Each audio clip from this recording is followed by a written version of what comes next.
Black Star Network is here. Hold no punches. I'm real revolutionary right now. Support this man, Black Media. He makes sure that our stories are told.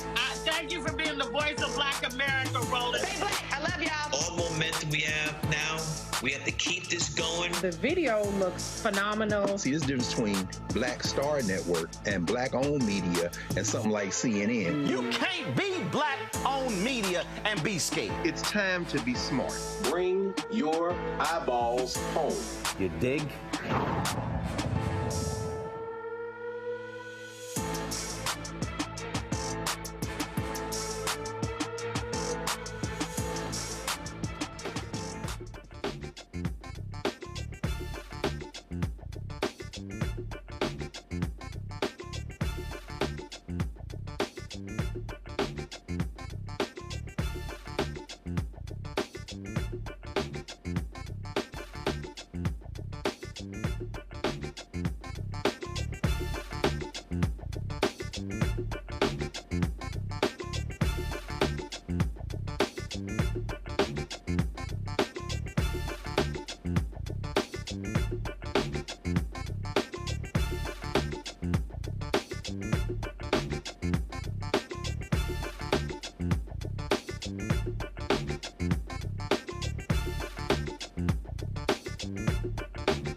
Today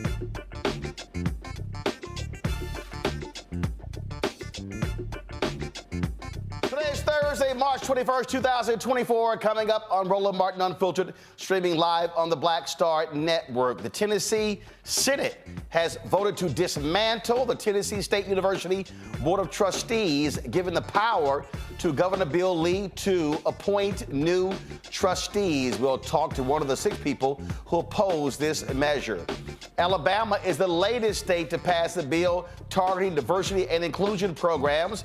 Republican Alabama Governor Kay Ivey signed the law prohibiting state funding for maintaining, sponsoring, endorsing, or promoting or affirming DEI programs. Oh, but they ain't talking about the sports programs, though. There's been a lot of chatter from black folks about Beyonce's new album cover.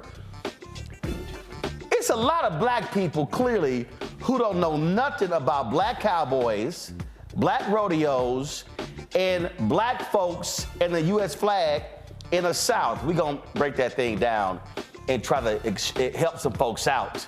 And we'll be joined by some folks from the Bill Pickett Rodeo who will give folks a needed history lesson.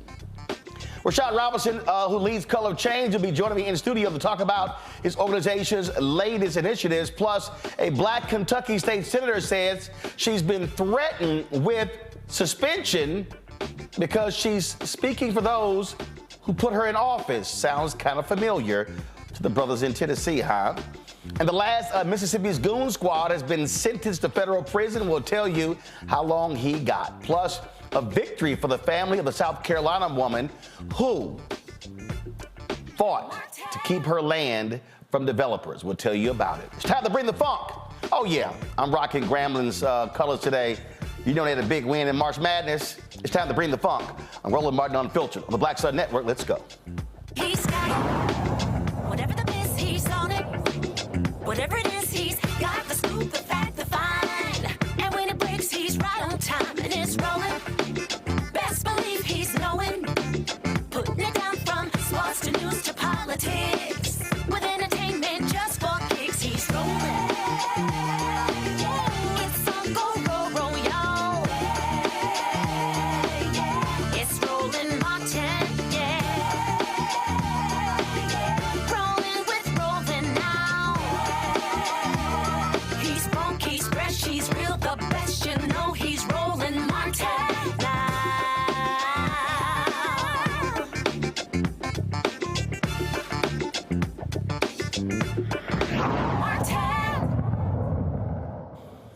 Folks, we've been covering this issue, and the Tennessee Senate, these Republicans have voted to vacate the Board of Trustees for Tennessee State University.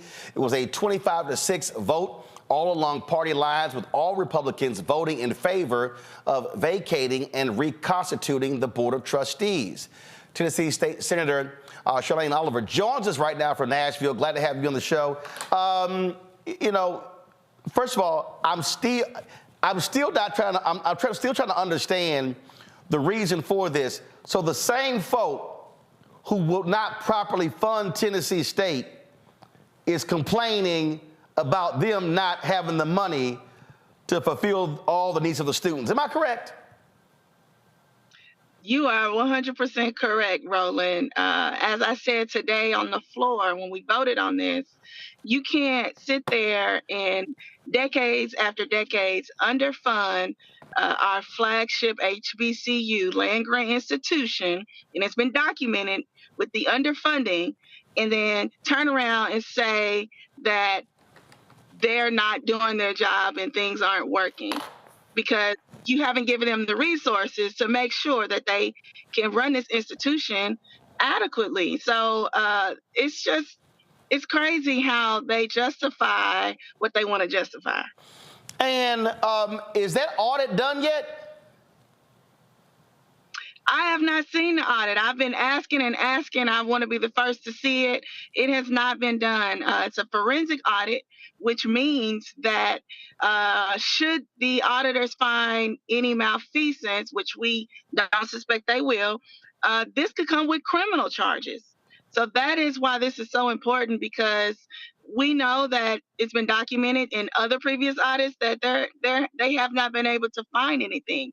This is a comptroller who has been weaponized against our Republicans to try to go and sift and find what they can find to justify not having to hand over $2.1 billion to the institution.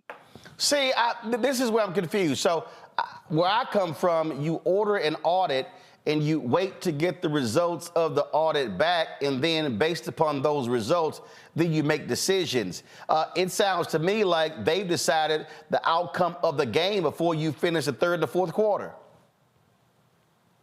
That's right. That's why this move to vacate the board is outrageous, because the university administration has done everything that they have asked, and they continue, as we know, folks like to do, is move the goalposts.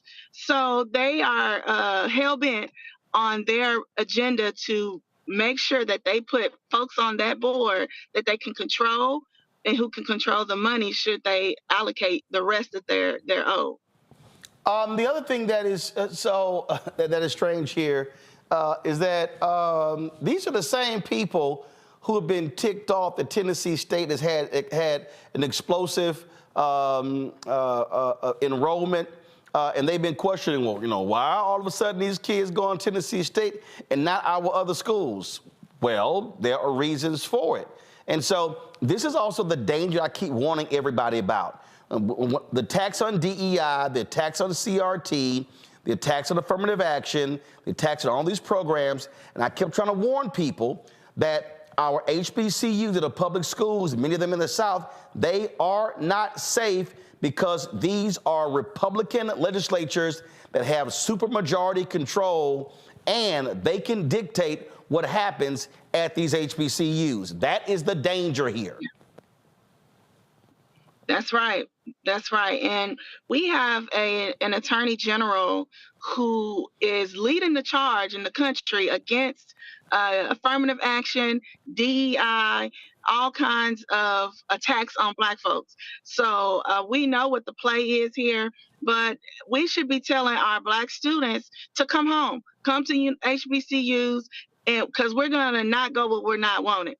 And they know that should we have students that continue to increase the enrollment of HBCUs, then that is going to decrease the enrollment at PWI. So I just think that we need to get a game plan together. Should the vacating of the board happen with all of the Supreme Court cases that are coming down, and make sure that parents know, students know that HBCUs are here to stay. And we're going to be okay, as we've always had to do, and be 2 times better with 2 times less the resources. I was texting Cliff Albright earlier with Black Voters Matter, and he said that their activists on the ground were very much engaged here. He told me that they had funded some efforts where, give me 1 second, where he said they text over 31,000 Nashville residents urging them to call the 9 senators on the Education Committee. He said this was at the point where the committee was voting on whether to advance the legislation. Close to 5,000 calls were made. Were y'all getting help from any other Black civil rights organizations? I'm on a text change with some, and I'm like, hey, guys, I've been saying for months, even going back to when President Glover was testifying and before, I'm like, hey, we got to be standing with Tennessee State. I mean, were y'all getting that support, or were people kind of quiet? That's been one of my biggest frustrations as a community organizer myself, co-founded the Equity Alliance.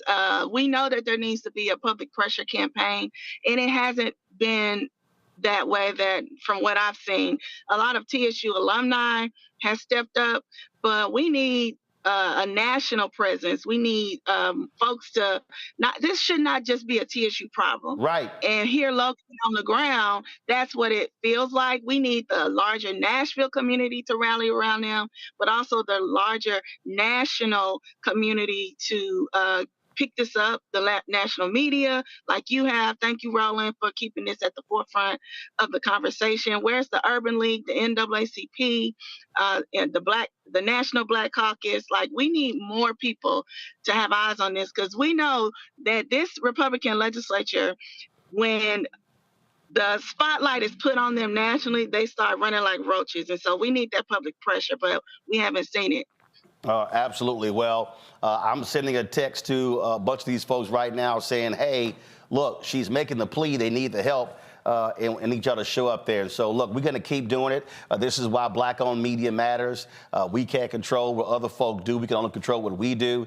And so we're going to keep raising this point and keep pressuring folks. And you're right. People need to understand it's Tennessee State today. It could be A&T tomorrow. It could be Jackson State. It could be Florida A&M. It could be Texas Southern University. It could be Prairie View. We need to understand when they go after one and they go, oh, that was successful, then we know we can do this to others.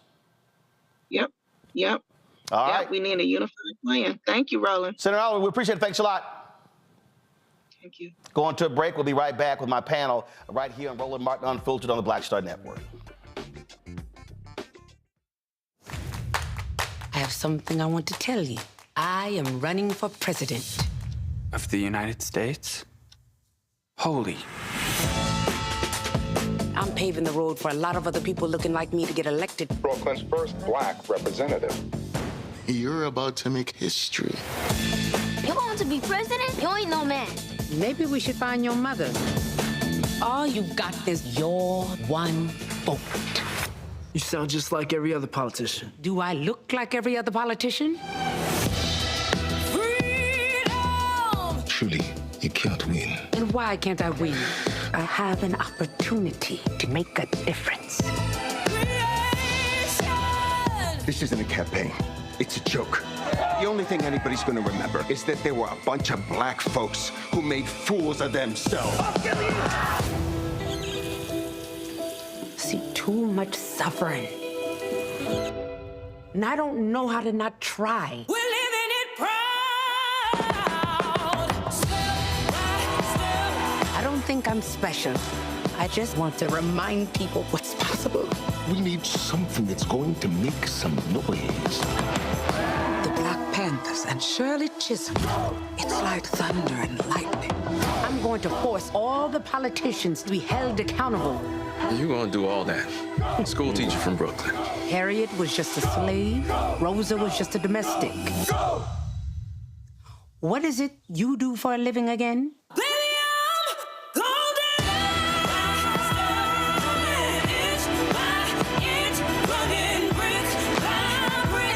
The people of America are watching us.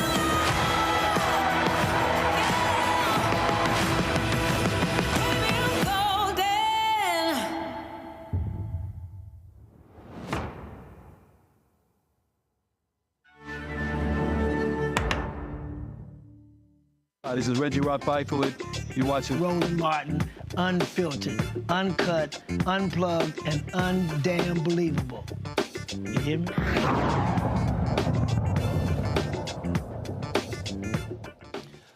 All right, folks, let's talk about this with my panel. Dr. Greg Carr, Department of Afro-American Studies at Howard University out of D.C., Tennessee State University graduate. Reese Colbert, host of the Reese Colbert Show, Sirius XM Radio out of D.C. as well. Lauren Victoria Burke, Black Press USA out of Arlington, Virginia. Greg, I'll start with you. The point that Senator just made there, she said, we're the national voices. Basically, they're out here trying to fight, and the folk need to step up. We've been sounding this alarm for months, more than a year now, saying, hey, they're coming after Tennessee State. They're coming, they're coming, they're coming. And to me, and thank goodness, the folks at Black Voters Matter and their folks on the ground in Memphis and Nashville have been engaged. But the other folks, MIA. Yeah, NAACP, listen to me very carefully at this point. Brother Derek Johnson, calling you by name, brother. You, sir, and the organization you head, you all, at this point, as relates to Tennessee State, are worthless. Worth, W-O-R-T-H, less. LESS. Stand up. Have you forgotten Kelly Miller Smith, Nashville? Have you gotten Jim Lawson, Nashville? Have you gotten Walter Davis, the president of Tennessee State, Nashville? Have you forgotten the great Fred Humphreys, who punched these crackers in the mouth when they tried this in the 1970s and 80s, until the Florida A&M alumni convened on the governor's office and said, we want our alum, Fred Humphreys, to run Florida A&M. NAACP, you're worthless. Brother Morial, it's beautiful to talk about the state of Black America. Where is the Urban League? You know what? You legacy Negroes, just hold on for a minute. I'm tell you why I'm mad, because I was student body president of Tennessee State from 1986 to 1987. We ran up on Ned Ray McWhirter. We ran up on the governor's office. I'm talking now to the Tennessee State students right now and all the alumni. Y'all need to run up on these crackers in the legislature. This hillbilly, Bo Watson, this Senator Bo Watson, the hillbilly from Hickston, East Tennessee, with his fancy, shiny degree from the University of Tennessee, Chattanooga, these hillbillies who can't spell, but going to run roughshod over Tennessee State University. We need to break their backs, y'all. We've been talking about this a long time, but at the end of the day, Senator Oliver laid it out. There's no time now to be polite. That white boy, what's that punk's name? Jason Mumpower. This the same one tried to run that game on Mason, Tennessee, and West Tennessee. He the comptroller. If they get a nickel, they want to be in control of it. You have to break their backs. If the NAACP don't step up now, y'all can cancel. I'm going to talk about y'all in a way that's going to make y'all wish that you had done this a long time before. You know, Lauren, when I talked about how these Republicans roll, they do things in one state and then they replicate. It is not scaring folks to say, other HBCUs, be leery, you may be next.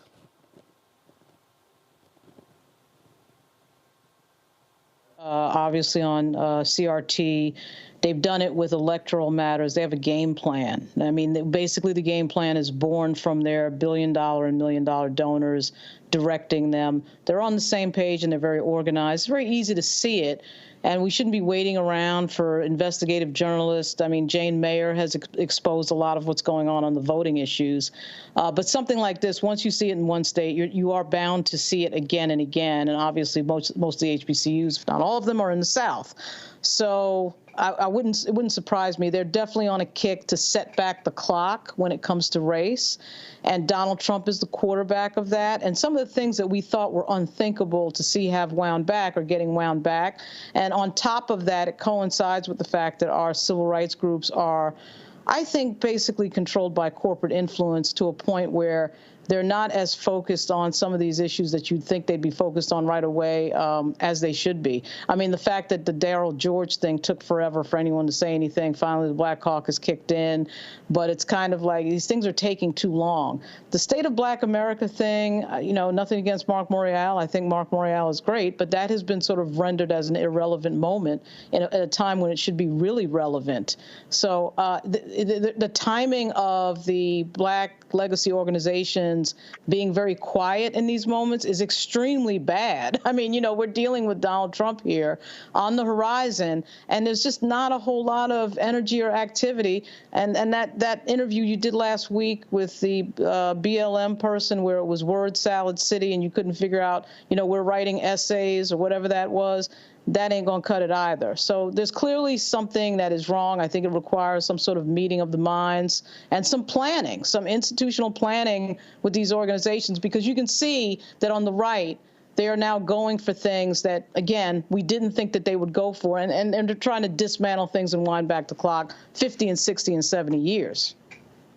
Racy. Yeah, I mean, the reality is that we are not realizing that these things are not happening in a silo. These are opening salvo after opening salvo of what the Republican Party, as Lauren has said, is organized in dismantling our civil rights and our institutions, because they understand that when they dismantle our institutions, they're also dismantling pipelines. They're dismantling our ability to play offense. And when they're going after DEI DEI in white spaces and then you go after the black spaces, then what the hell is left for the blacks? Okay.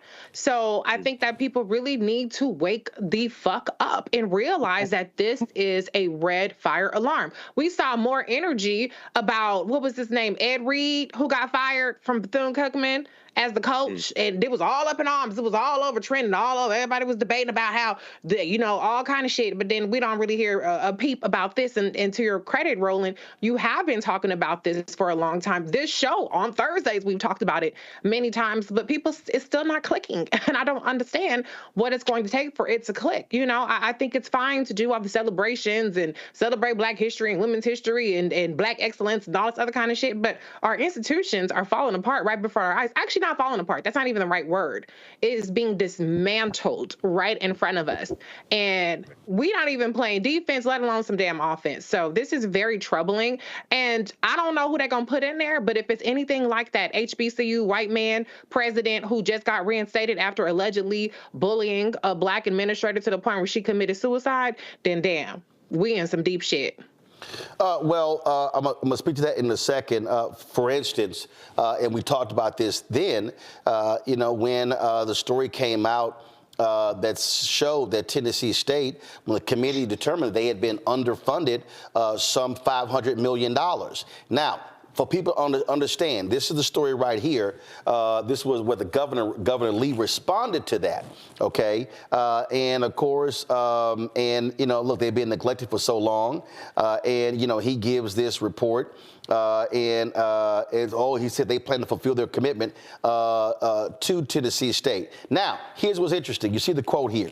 The plan is to fulfill the commitment that we made to TSU, which is the largest and most historic funding commitment ever, $250 million plus additional funding, and we have worked together with TSU leadership to make certain those funds are spent correctly. That's the plan.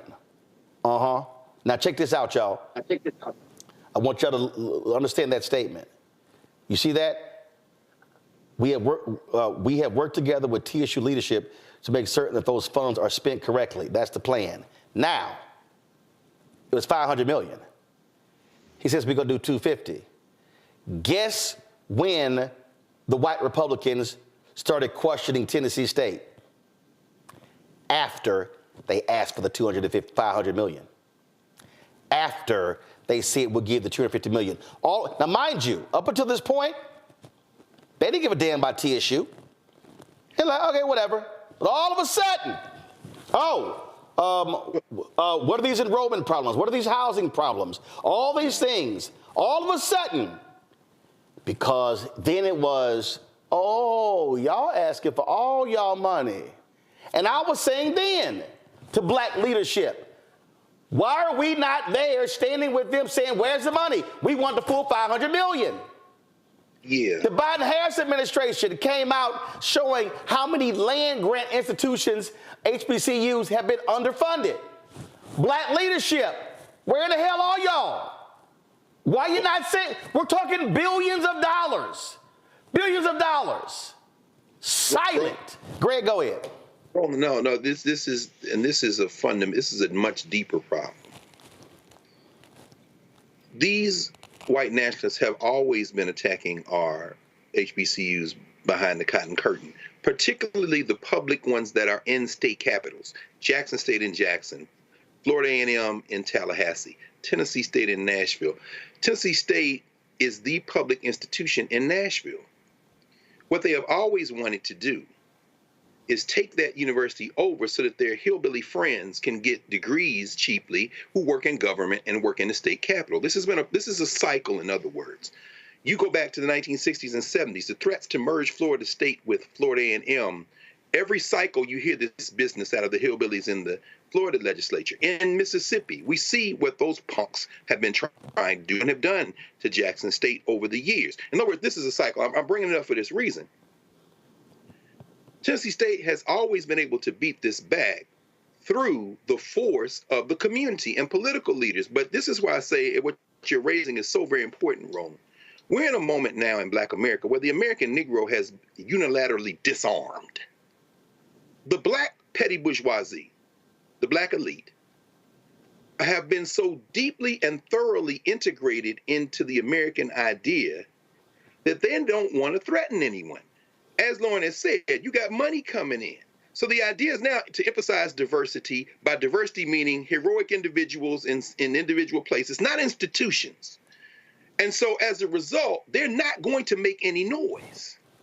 In the 1970s, when Tennessee State went to war, beginning in 1968 with the Sanders versus Geyer case, and when it was settled, Tennessee State took over the downtown campus of the University of Tennessee, Nashville, because what these crackers were going to do is put a campus of the University of Tennessee in downtown Nashville. That's what they did, in fact, rather than go to school with them N-words. But we had warrior lawyers like Avon Williams, the man for whom that campus is now named, who went to war with these white boys. Where are the heroic lawyers today? I'm saying, Ben Crump, you want to be the man? Show up, big boy, and go get your boy, Derek Johnson, and y'all need to be on the steps of the Tennessee State Capitol. And you better be surrounded by all them 18 to 22-year-olds who go to Tennessee State, because I'm going to tell you about the students at HBCUs now.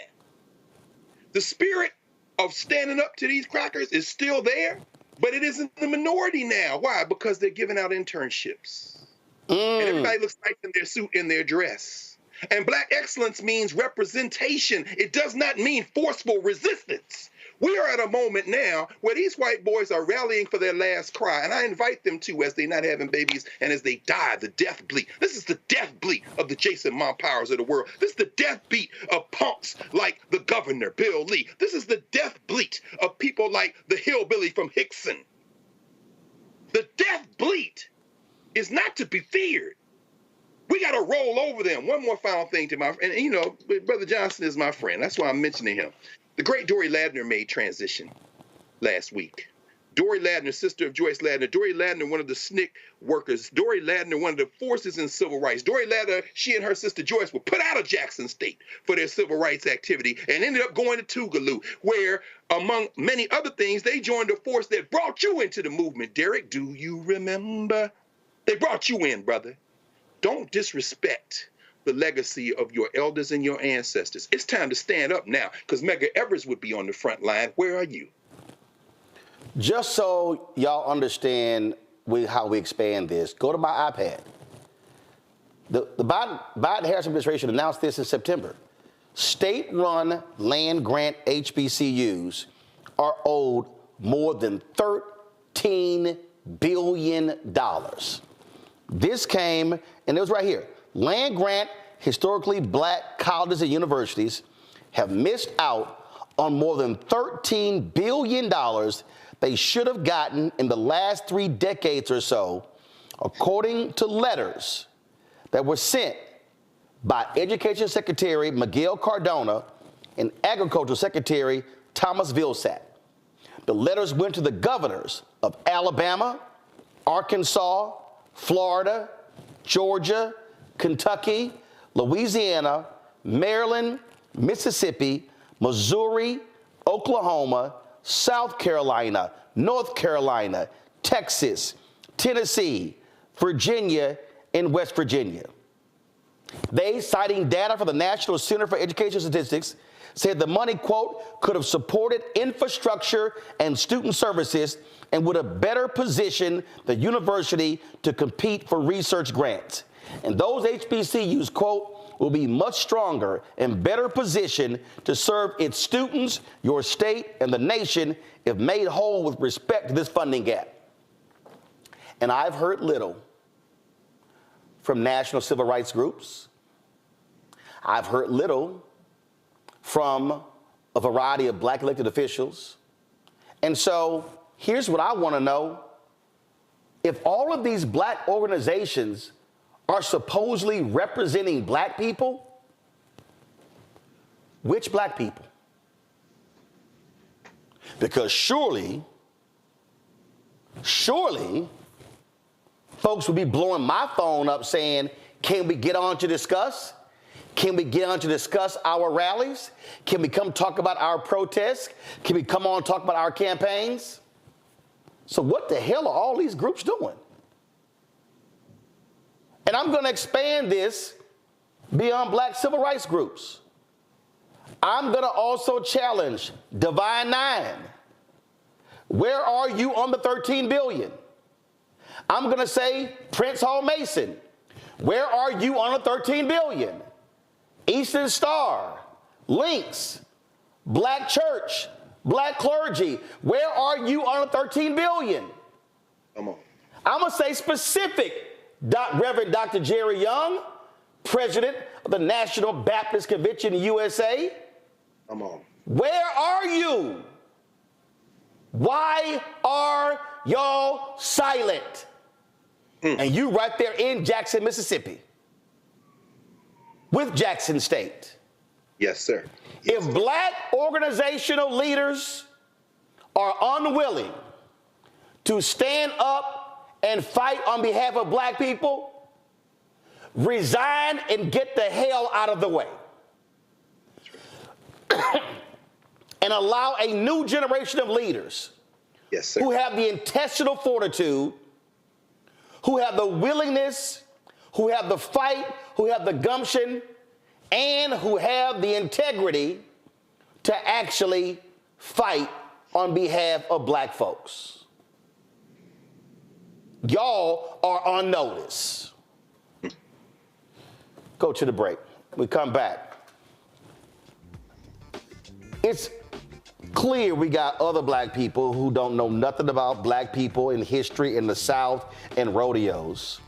All of this because Beyonce decided to wear red, white, and blue and have an American flag on her album cover that drops March 29th.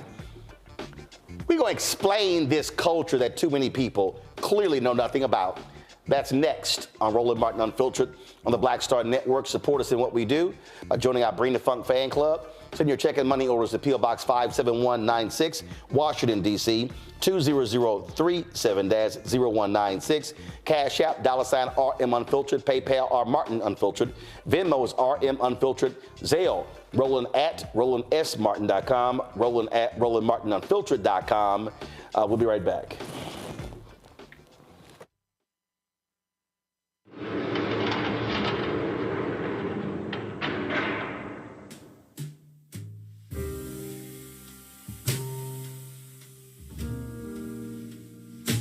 You have the right to remain silent. Anything you say can and will be used against you in a court of law. You have the right to an attorney, and if you cannot afford an attorney, one will be appointed for you.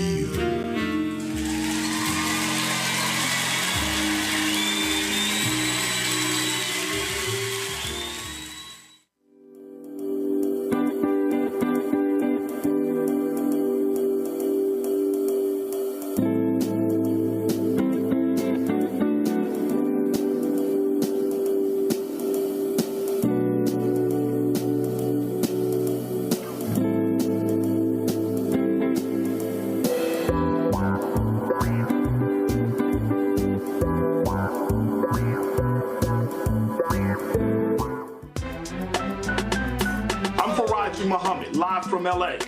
And this is The Culture. The Culture is a two-way conversation. You and me. We talk about the stories, politics, the good, the bad, and the downright ugly. So join our community every day at 3 p.m. Eastern and let your voice be heard. Hey, we're all in this together. So let's talk about it and see what kind of trouble we can get into. It's The Culture. Weekdays at 3, only on the Black Star Network. Hey, what's up, y'all? I'm Devon Frank. I'm Dr. Robin B., pharmacist and fitness coach, and you're watching Roland Martin Unfiltered.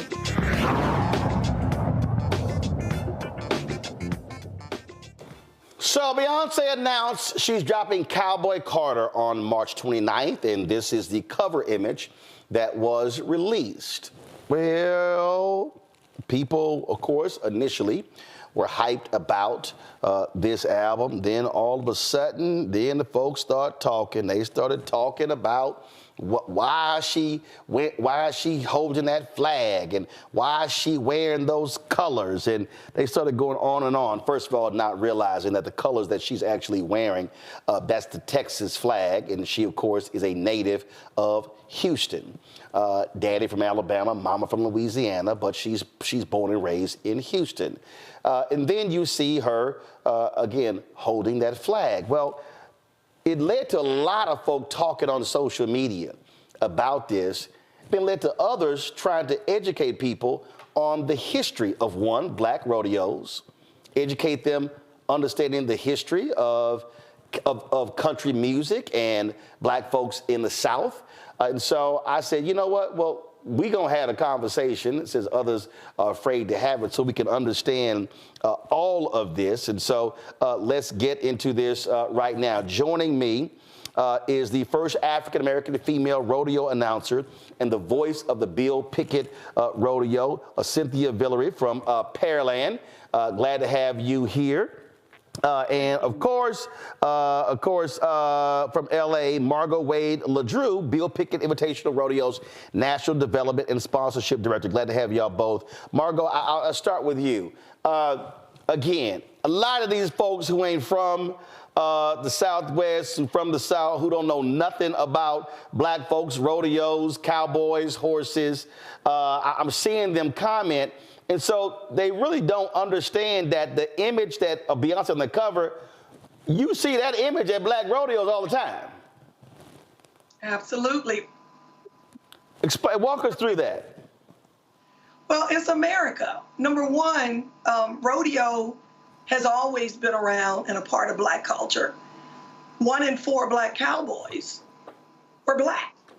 And so a lot of people don't even know, Roland, that the name cowboy came because they called black men, told them to get that cowboy.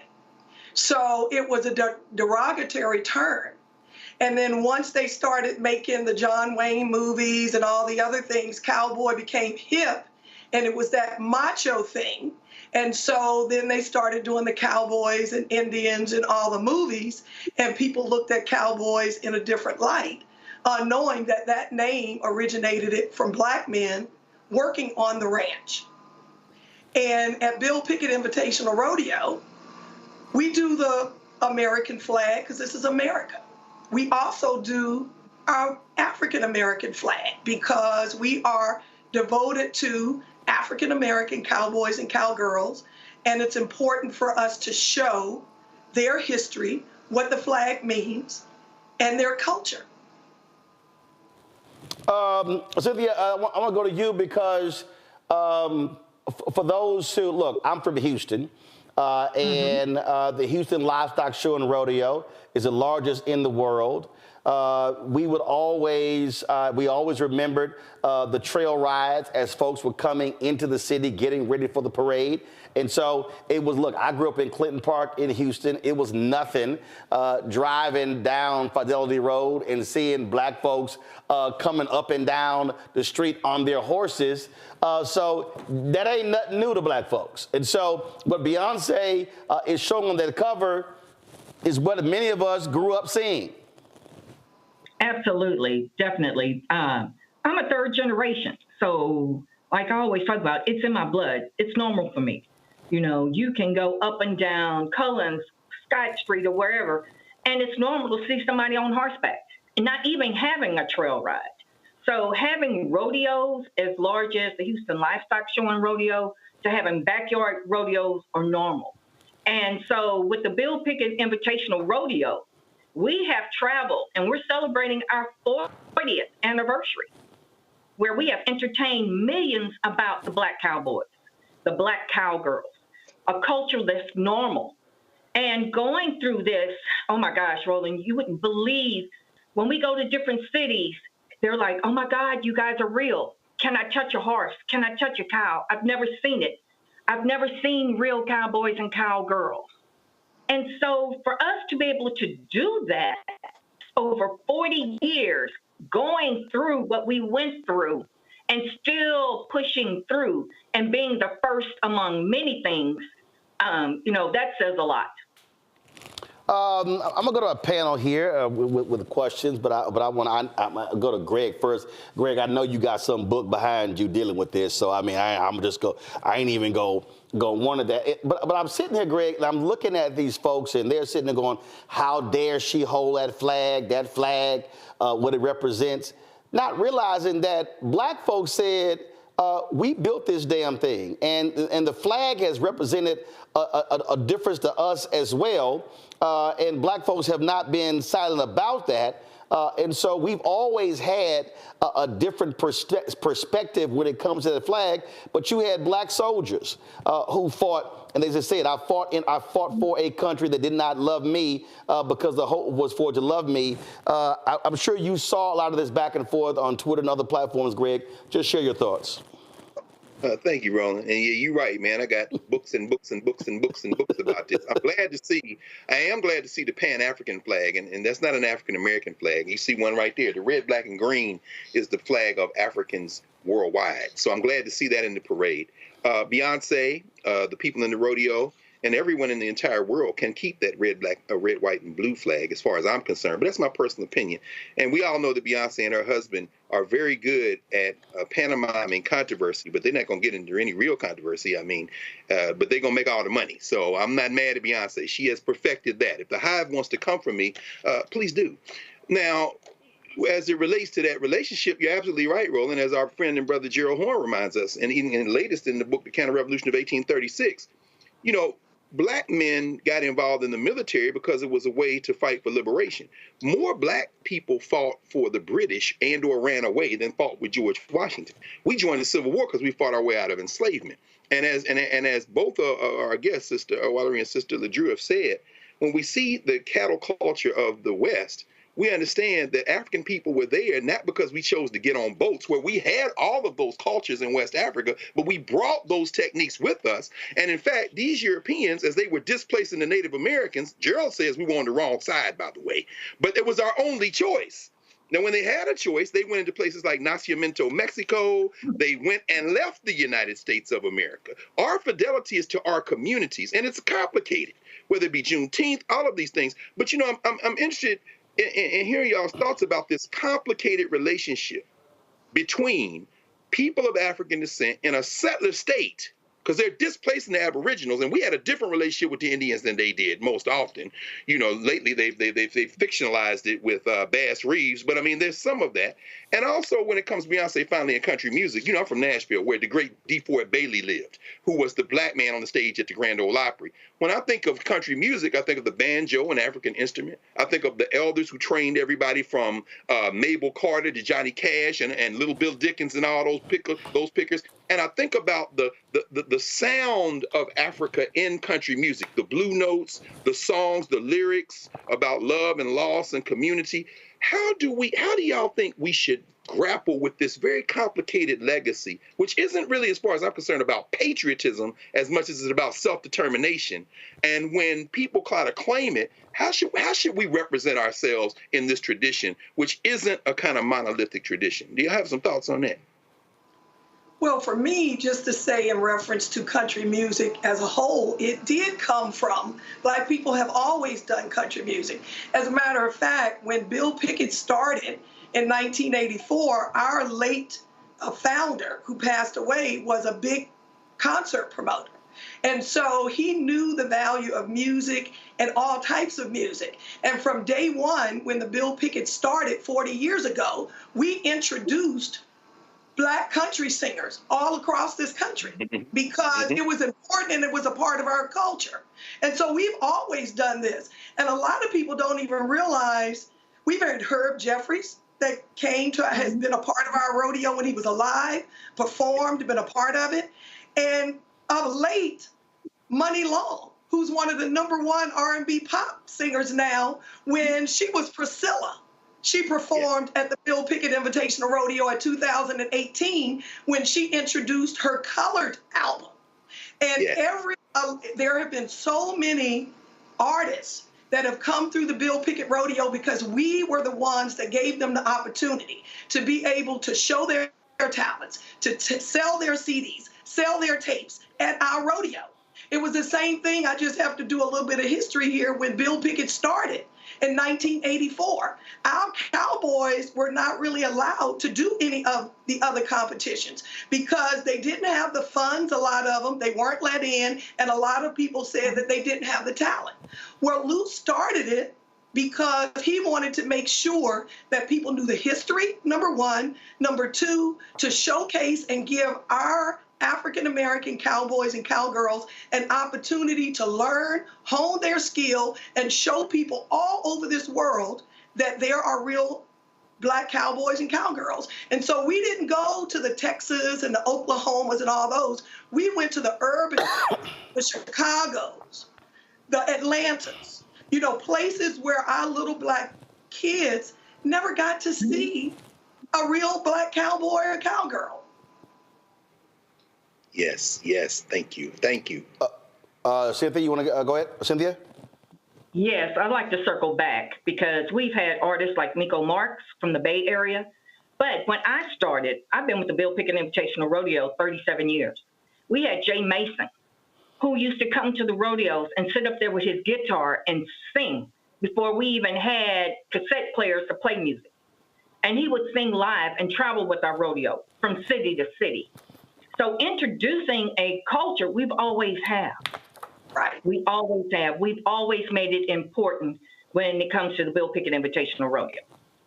Mm-hmm. Reese? And one thing, Martin, I want to say real quick. Yeah, go ahead. You know, most people never even knew that the steel wrestling event that they do in all rodeos was created by a Black man, William Bill Pickett.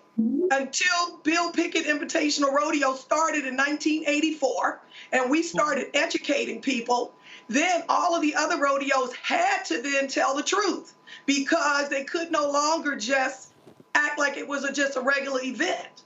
And so he was the real, true epitome of a cowboy. Reese? Yeah, I'm curious to see how people can watch these events or if there's any kind of documentaries or movies about this where people can get more well-versed, because now social media rules all, right? So if it doesn't hit social media, people don't know what's happening. So that's what I would like to know. Well, I'm glad you asked that question because I am the social media director also. So I make sure we're on every platform. We're on Facebook, we're on Instagram, we're on TikTok. There's videos, there's pictures, there's history. Not just Bill Pickett, but other history from other cowboys and cowgirls that we make sure that we educate across. Because throughout my life, because like I said, I'm a third generation. Those past generations haven't been captured. They're just stories that have been told over and over. And so my goal is, with the Bill Pickett Invitational Rodeo, I'm starting my first podcast. And it's going to talk about the cowboys, cowgirls, about the judges, about the announcers, about the Black stock contractors, putting them together in a book that we can hand over and create a legacy with. And also so people can understand this is deep rooted. Because our stories are told, always say, in pockets, maybe here in Texas, maybe in Oklahoma, maybe here. You don't have to be a star that's in the major rodeos to be good at your craft. Mm-hmm. But those are the ones that have brought in, mentored, made a change, set records to where our cowboys and cowgirls now are achieving even more. Mm-hmm. And we also, you asked about seeing, we are now have a residency show at the oldest rodeo arena in the United States in Cowtown Coliseum. We have 6 more shows there, 3 dates. If they go to BillPickettInvitationalRodeo.com, all of those rodeos are live streamed on Pluto. So they're able to tune in to see the rodeo. And we actually were able to partner with the PBR. And for the first time in 2021, we were able to have a Black rodeo aired on CBS on the same day that Juneteenth became a national holiday. That's awesome.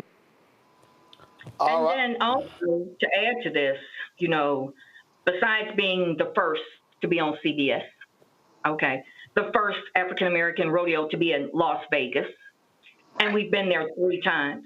We've also had the first traveling museum that captured at the time 38 years of Black West history that the Bill Pickett Invitational Rodeo created. So we have put on platforms over and over to make sure that we educate, reach out to those so they can understand the Black cowboys, Black cowgirls, and what Black rodeos actually are. And that's one of the things that Lou wanted to stand true to, is that you had to have some part of African American in you to compete in our invitational rodeo.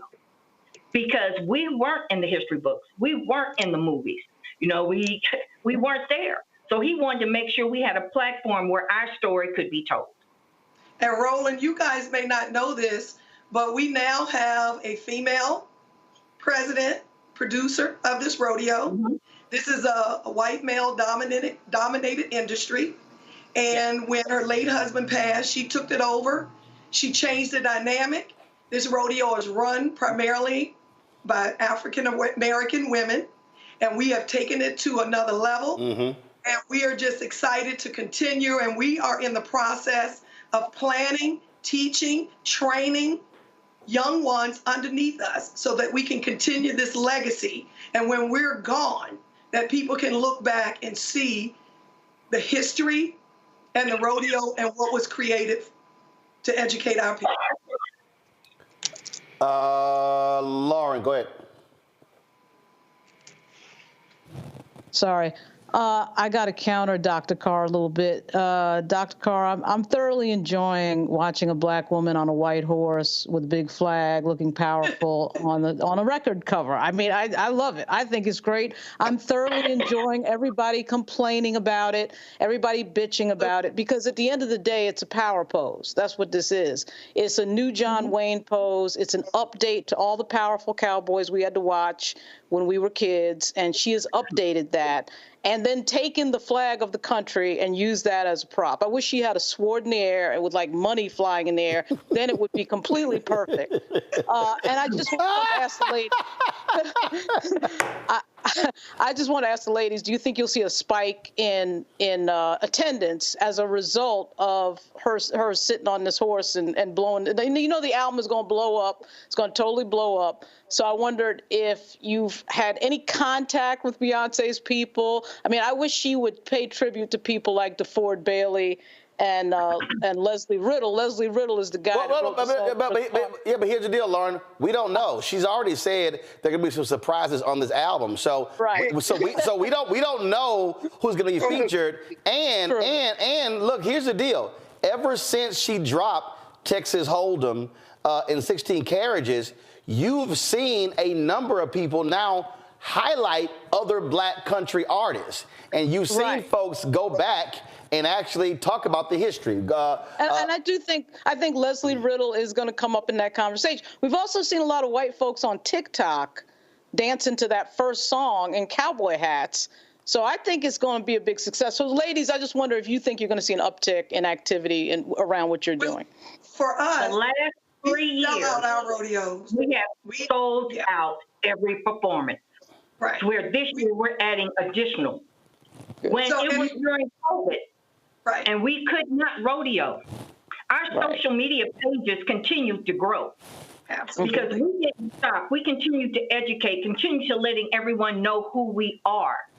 We still had people calling us for Zoom calls to be able to educate in schools and everything else. So our growth is based on our history for 40 years. All right. Absolutely. And what you'll see is Bill Pickett has some surprises for you guys coming very soon. That's all we can say. We are the first for everything. We're the one, the only, and the original all-black rodeo, the Bill Pickett Invitational Rodeo. We don't follow people. We do things first. So we have some surprises coming up our sleeve when we hit June. And so we just want people to stay tuned. And I think what Beyonce has done is just open the doors for people to start recognizing those country artists who've been here all along, that they did not give them a chance because they've always been here. Well, I just hope that, again, that in all of this, people, first of all, learn the history of black people. Yes. Learn the history of black cowboys, learn the history of black folks in the country, learn the history of black resistance, because I think a lot of people are just commenting, not knowing what the hell they're even talking about. And I'll say this here. We actually tried to get this, don't go to it yet, we tried to get this into our studios, but we literally could not fit it in the elevator, in the hallway, or in the window. So a lot of people who saw my show, Washington Watch, probably rarely ever saw this because it was on the outside wall, on the wall to my left. It wasn't our main set. But when Washington Watch, when TV One, we ended Washington Watch in 2013, this piece was delivered to my house. And I own a lot. Y'all can go ahead and go to my iPad. I own a lot of art. And this was not an art piece. This was actually a part of the set. But what y'all don't see, so the person who designed this is a part of the set. What you will see is they infused images of prominent African Americans into the U.S. flag. And so you can see here, you see Muhammad Ali, you see Marvin Gaye, you see folks there when it comes to voting. But what you also see here is that in the 50 stars, they also infuse the images of other African Americans. And so you'll see a young Michael Jackson, Coretta Scott King, Richard Pryor, Frederick Douglass. Damn, we should have replaced that Ben Carson. But you see Oprah, Sidney Poitier, Michael Jordan, and you see Dorothy Height, Max Robinson, and on and on and on. And so, and I've said this here, there's a lot of stuff that, look, it can get sold. One, this would never get sold by me because, one, this was on the first show I ever had. So that's one. But this piece to me blows away every other art piece that I have. And so for folk who have a problem with the American flag, I understand all your stories, all the background. But what I do know is black folks, we made this thing real. And as King said, we gonna make y'all be true to what you put on paper.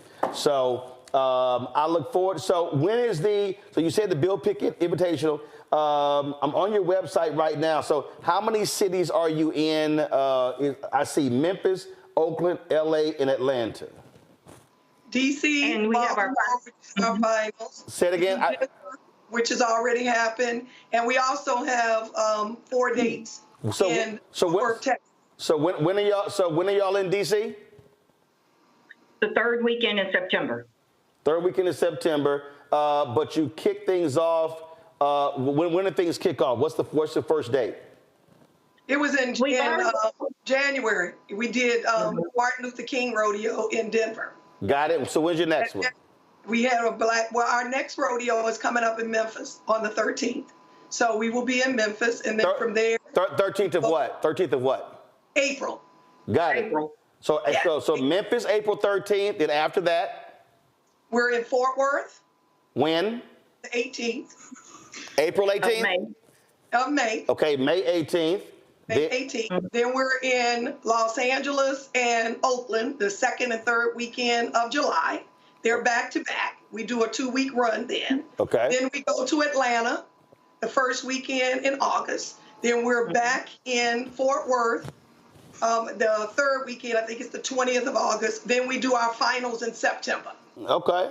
All right. So we also have our Juneteenth rodeo in Fort Worth, Juneteenth weekend. Okay. All right then. Well, look, I'm gonna have to stop by one of those. I'm gonna bring Greg with me. I know he can wear some boots with a dashiki. You know, the young lady asked about the Beyonce's family coming out. Well, you know, Glenn Turman has been the grand marshal for the Bill Pickett Invitational Rodeo. A lot of people may not know that, for 38 years. And he's very close to the Carter family. Well, in fact, in her video that dropped for Texas Hold'em, he's in the video. Absolutely. And Tina Knowles, the mother, comes to the rodeo quite often. She loves it. So, and we have a lot of people that support the Bill Pickett. So we're just happy that we have been able to survive, Roland, for 40 years. People said nobody would ever come to a black rodeo. They weren't going to come, they wouldn't see, and we proved them wrong. And now, being in Fort Worth, our rodeos sell out more than some of the other rodeos. And so, because people come from all over the world, because in Europe and Spain and Italy, we meet them at the rodeo. They've never seen black cowboys and cowgirls before. And Bill Pickett also had an art gallery show that was done by some photographers in the streets of Paris. Well, Glenn Turman is the biggest cowboy in Hollywood. He's invited me to go riding with him. I just saw him Saturday at the NAACP Image Awards. Yeah, and he was dressed. Come on, guys, go to my iPad. He was dressed accordingly, and that was him at the Image Awards. And so that's always Glenn. So look forward to dropping in. Look, I got about 14 pair of cowboy boots and a few hats, so I'm sure we can rock it at one of them. So we appreciate. We'd love to have you. All right, we appreciate y'all joining us. Thanks a lot. Thank you so much, man. All right. Yeah. Now, y'all, I know all y'all watching. Y'all want to see Greg and dashikis and cowboy boots. I know y'all do. I know y'all do. I had cowboy boots, man, as a kid. You know, I'm from Nashville. That's why I say I ain't got no smoke for Beyonce, but let's be very clear. Beyonce done gone from the marching band, of course, Texas Southern. She grew up there. She been Yemaya and Oshun and Lemonade. She's a Black is King. She Pan-Africanist. And now she a cowgirl. Beyonce is Beyonce. As she said in her quotes, this ain't country music, it's Beyonce. And let's be clear, having listened to Texas Hold'em a number of times, it's the difference between country music and Beyonce song with some banjos. But let's be clear, that ain't the point. Beyonce is trolling everybody. I agree with you, Lauren. Now, I draw the line at that funky flag because I guess we're all going to find out whether or not you can really troll a white supremacist system that at the end of the day, you may be mad because you wrapped yourself in that flag, but at the end of the day, if they still got the power, who cares? Well, she did say it's not going to be a country album. It's going to be a Beyonce album. Exactly. But I absolutely would love to see her win all them damn country music artists CMA awards after they crapped on her 8 years ago and just roll up on that stage. That'd be good. That'll be good. All right, let me go to a break. We come back. We go chat with Rashad Robinson, Color of Change. You're watching Roland Martin Unfiltered right here on the Black Star Network. Back in a moment.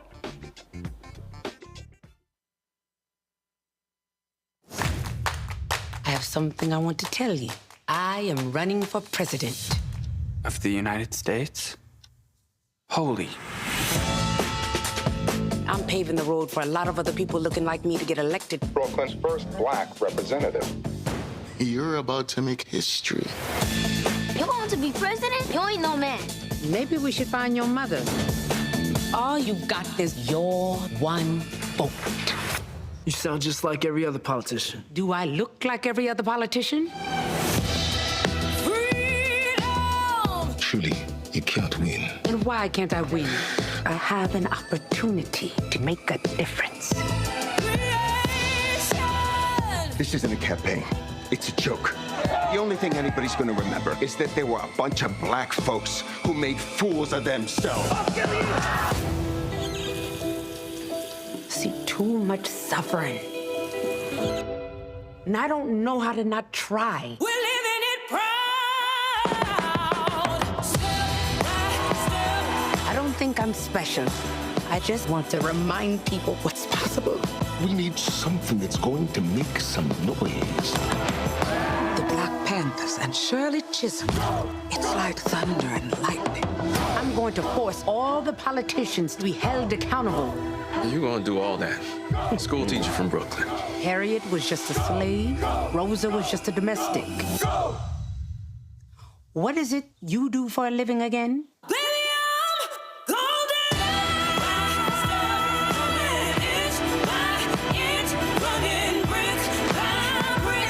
The people of America are watching us.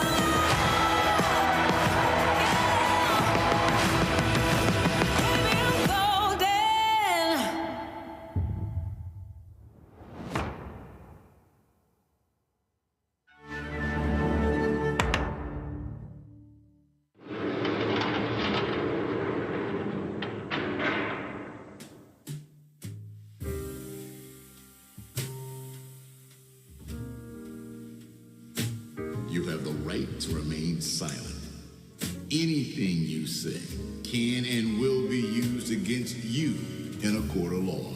You have the right to an attorney, and if you cannot afford an attorney, one will be appointed for you.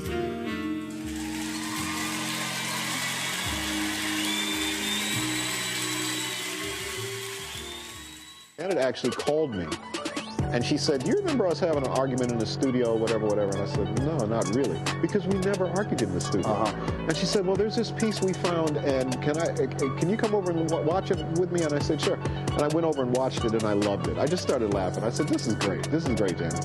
And she said, okay, so you're okay with this? I said, yeah, I'm fine with it. Because literally, we worked together for, I don't know how many days we've been in the studio together. And literally, we had maybe one argument like that, right? And it was captured. But of course, that's the thing that absolutely people want to see. But yeah, that kind of thing happens. Some days that's with your voice isn't good today. Let's just go see a movie, or let's go just chill, or some days it's tough love, like you got to do that again.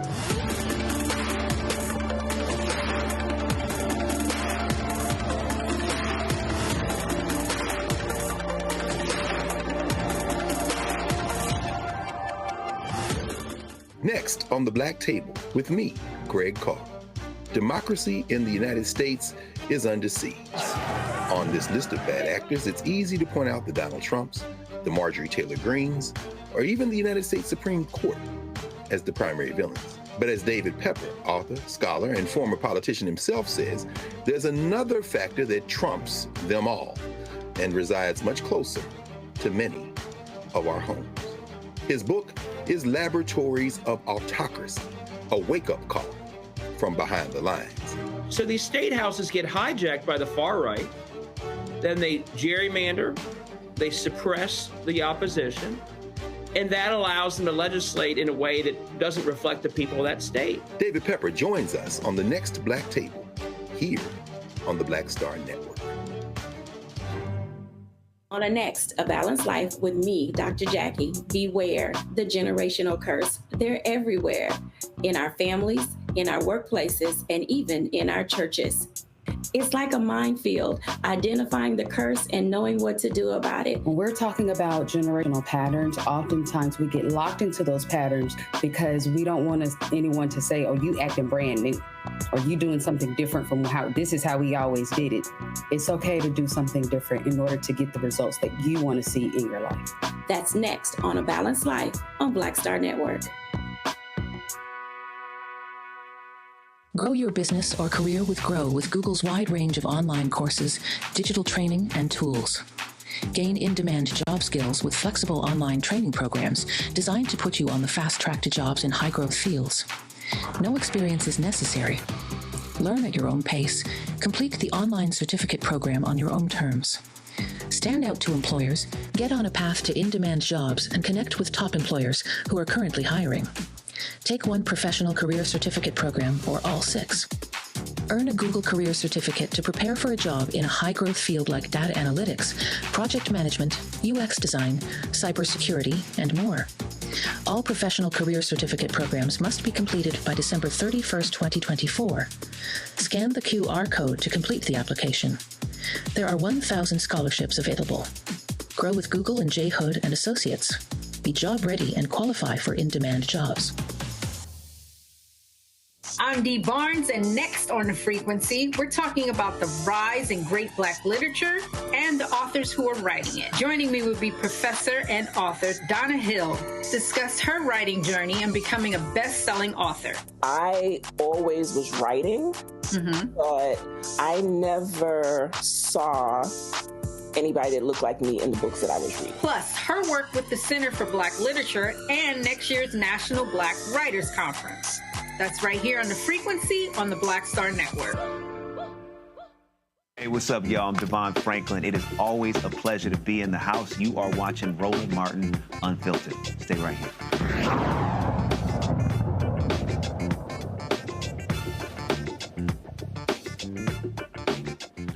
All right, folks, welcome back to Roland Martin Unfiltered. There's a whole lot going on. We've talked about on this show the constant attacks against DEI, of course, in Alabama. The governor signed the measure outlawing all DEI programs. They're moving forward with that in Kentucky. We see what's happening with artificial intelligence and how black folks are just being abused, even in the fake world. And we still have all of these companies out here that promise billions upon billions to black people in the wake of the death of George Floyd, and most of them ain't done a damn thing. Well, Color of Change has been on the front lines of those issues. Rashad Robinson, who leads Color of Change, joins us right now. What's up, man? Good to see you. Good to see you. So let's talk about first. I don't know. It's so much. It's so much. Let's talk about, again, the DEI text. Well, people have to understand this is a well-funded, clear, direct attack. I'm calling all of this anti-blackness. And the effort to stop any program, not just affirmative action in colleges, but they're going after law firms. They're going after Fearless Fund. They're going after corporate America. They're going after any and every program or initiative that has been a helping hand to anybody black or minority. But I really say these are anti-black initiatives. Well, yeah, well, folks have to understand that this is about closing the door to education, to government contracts, to employment, closing the door of opportunity across the board. I know we talk about DEI and we talk about affirmative action, but those are solutions to a problem.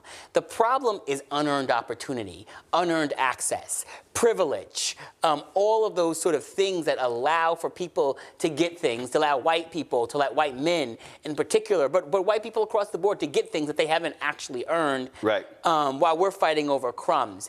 And so what ends up happening, their strategy is now we start arguing about whether or not we like affirmative action. Right. Or whether or not we like DEI, or whether or not a DEI program has been beneficial or not.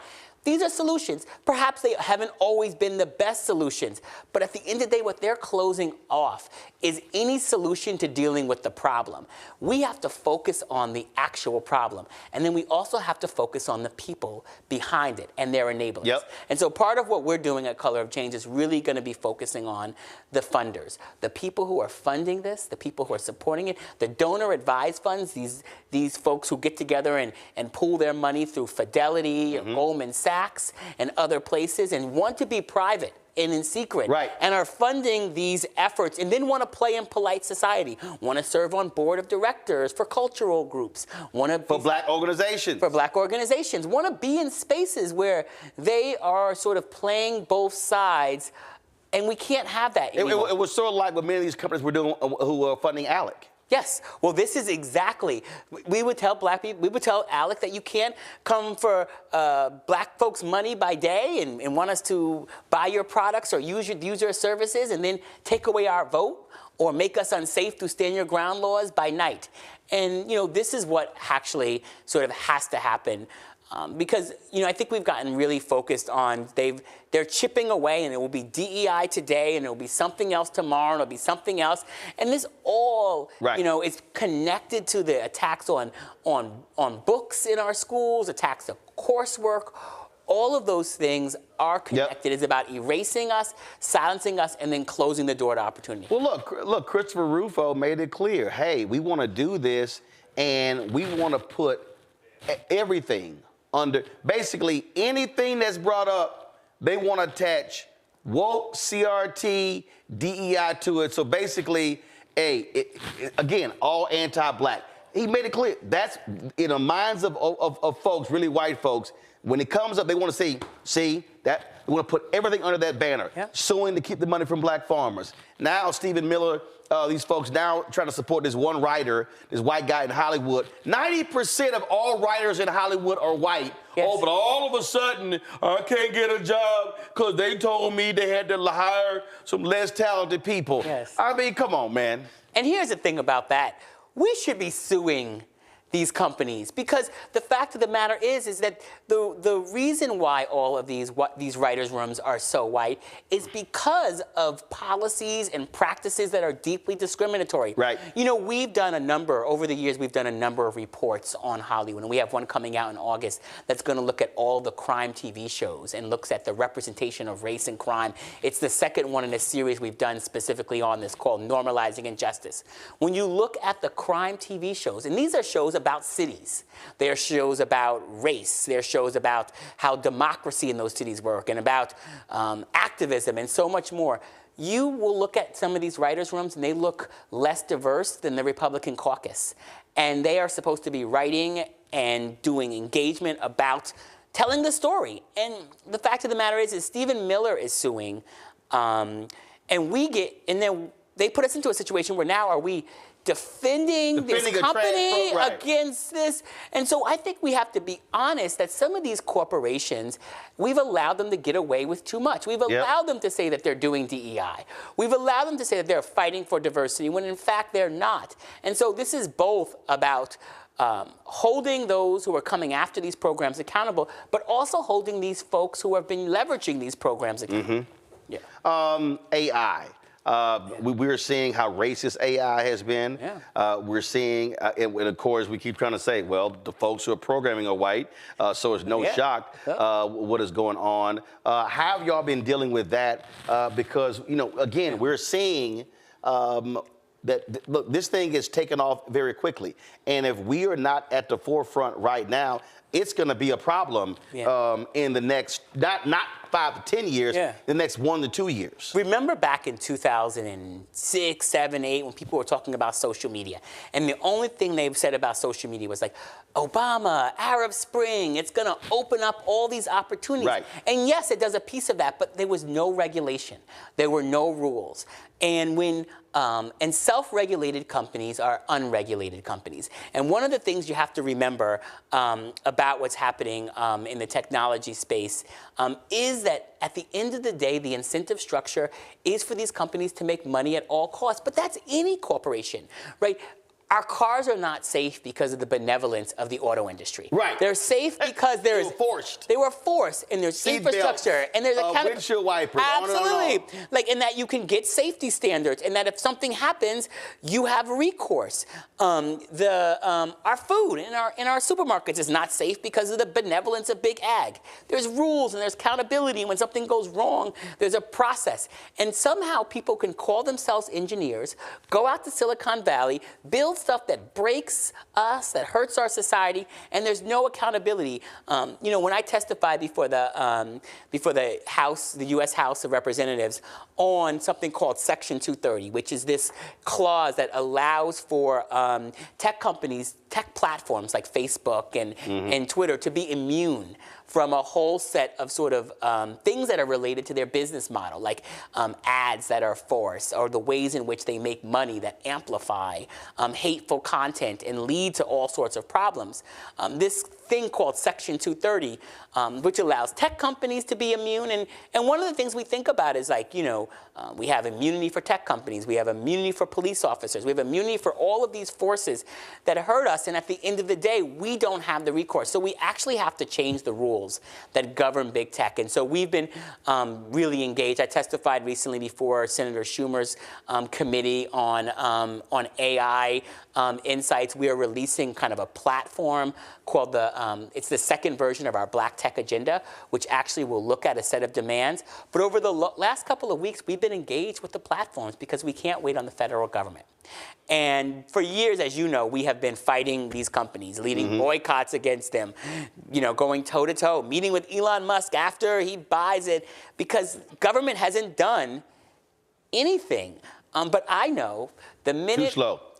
The minute we leave Menlo Park or wherever we've met with these tech CEOs, the agreements we have gotten from them are as good as our organizations are at holding them accountable. And at the end of the day, you know, we are in a deeply David and Goliath fight where our total budget for the year will be less than one of their like senior level staffers makes all years. And so we're in this fight. We are getting demands. We've gotten some demands around the election recently because when you see things like Gemini, which is Google's AI, or OpenAI, these platforms, when you enter things like find my polling place, they'll spit out addresses that don't even exist. Wow. Because AI is not designed to give us facts. It is a generative learning tools. It's collecting data from all kinds of different sources.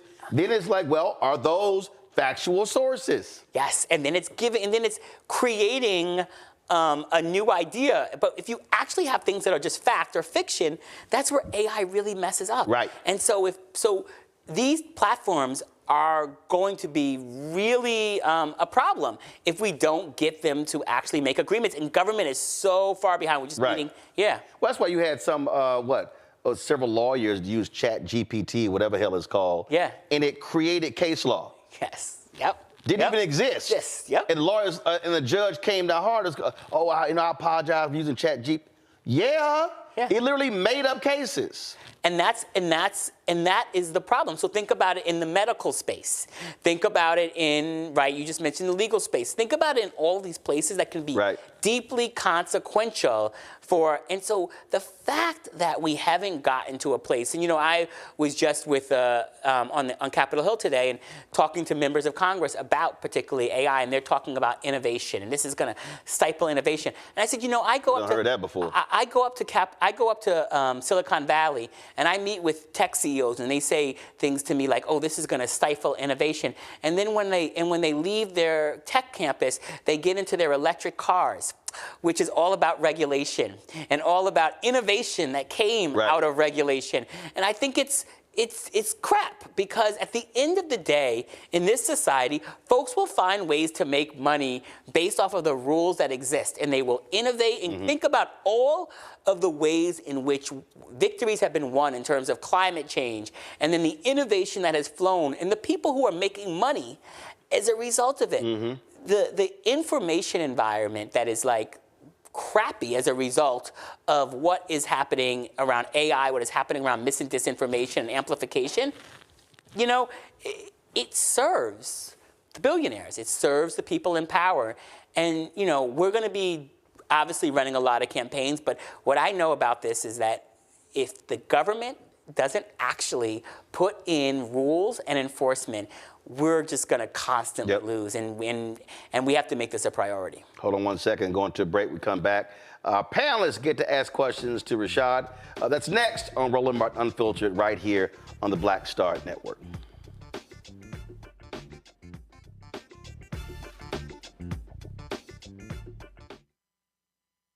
When you talk about blackness and what happens in black culture, we're about covering these things that matter to us, speaking to our issues and concerns. This is a genuine people-powered movement. There's a lot of stuff that we're not getting. You get it, and you spread the word. We wish to plead our own cause. Too long have others spoken for us. We cannot tell our own story if we can't pay for it. This is about covering us. Invest in black-owned media. Your dollars matter. We don't have to keep asking them to cover our stuff. So please support us in what we do, folks. We want to hit 2,000 people, $50 this month, raise $100,000. We're behind 100,000, so we want to hit that. Y'all money makes this possible. Check some money orders. Go to P.O. Box 57196, Washington, D.C. 20037-0196. The Cash App is $RM Unfiltered. PayPal is R Martin Unfiltered. Venmo is RM Unfiltered. Zelle is Roland at RolandSMartin.com. On the next Get Wealthy with me, Deborah Owens, America's Wealth Coach, are you working hard and yet your performance doesn't reflect your paycheck? On the next Get Wealthy, you're going to learn some savvy career moves so that all your efforts actually show up in your bank account. Joining us is the founder of a career network, and she's going to share the 3 R's of accelerating your financial growth. Here's a tip as well. If you are an individual contributor and you desire to be a leader, do the work where you are now. Because if you do the work where you are now, when you do reach the level, you'll be prepared to stay there. Right here on Get Wealthy, only on Black Star Network. Hey, what's up? Geek Tony in the place to be. Got Kicked Out Your Mama's University, creator and executive producer of Fat Tuesdays, an air hip-hop comedy. But right now, I'm rolling with Roland Martin, unfiltered, uncut, unplugged, and undamn believable. You hear me?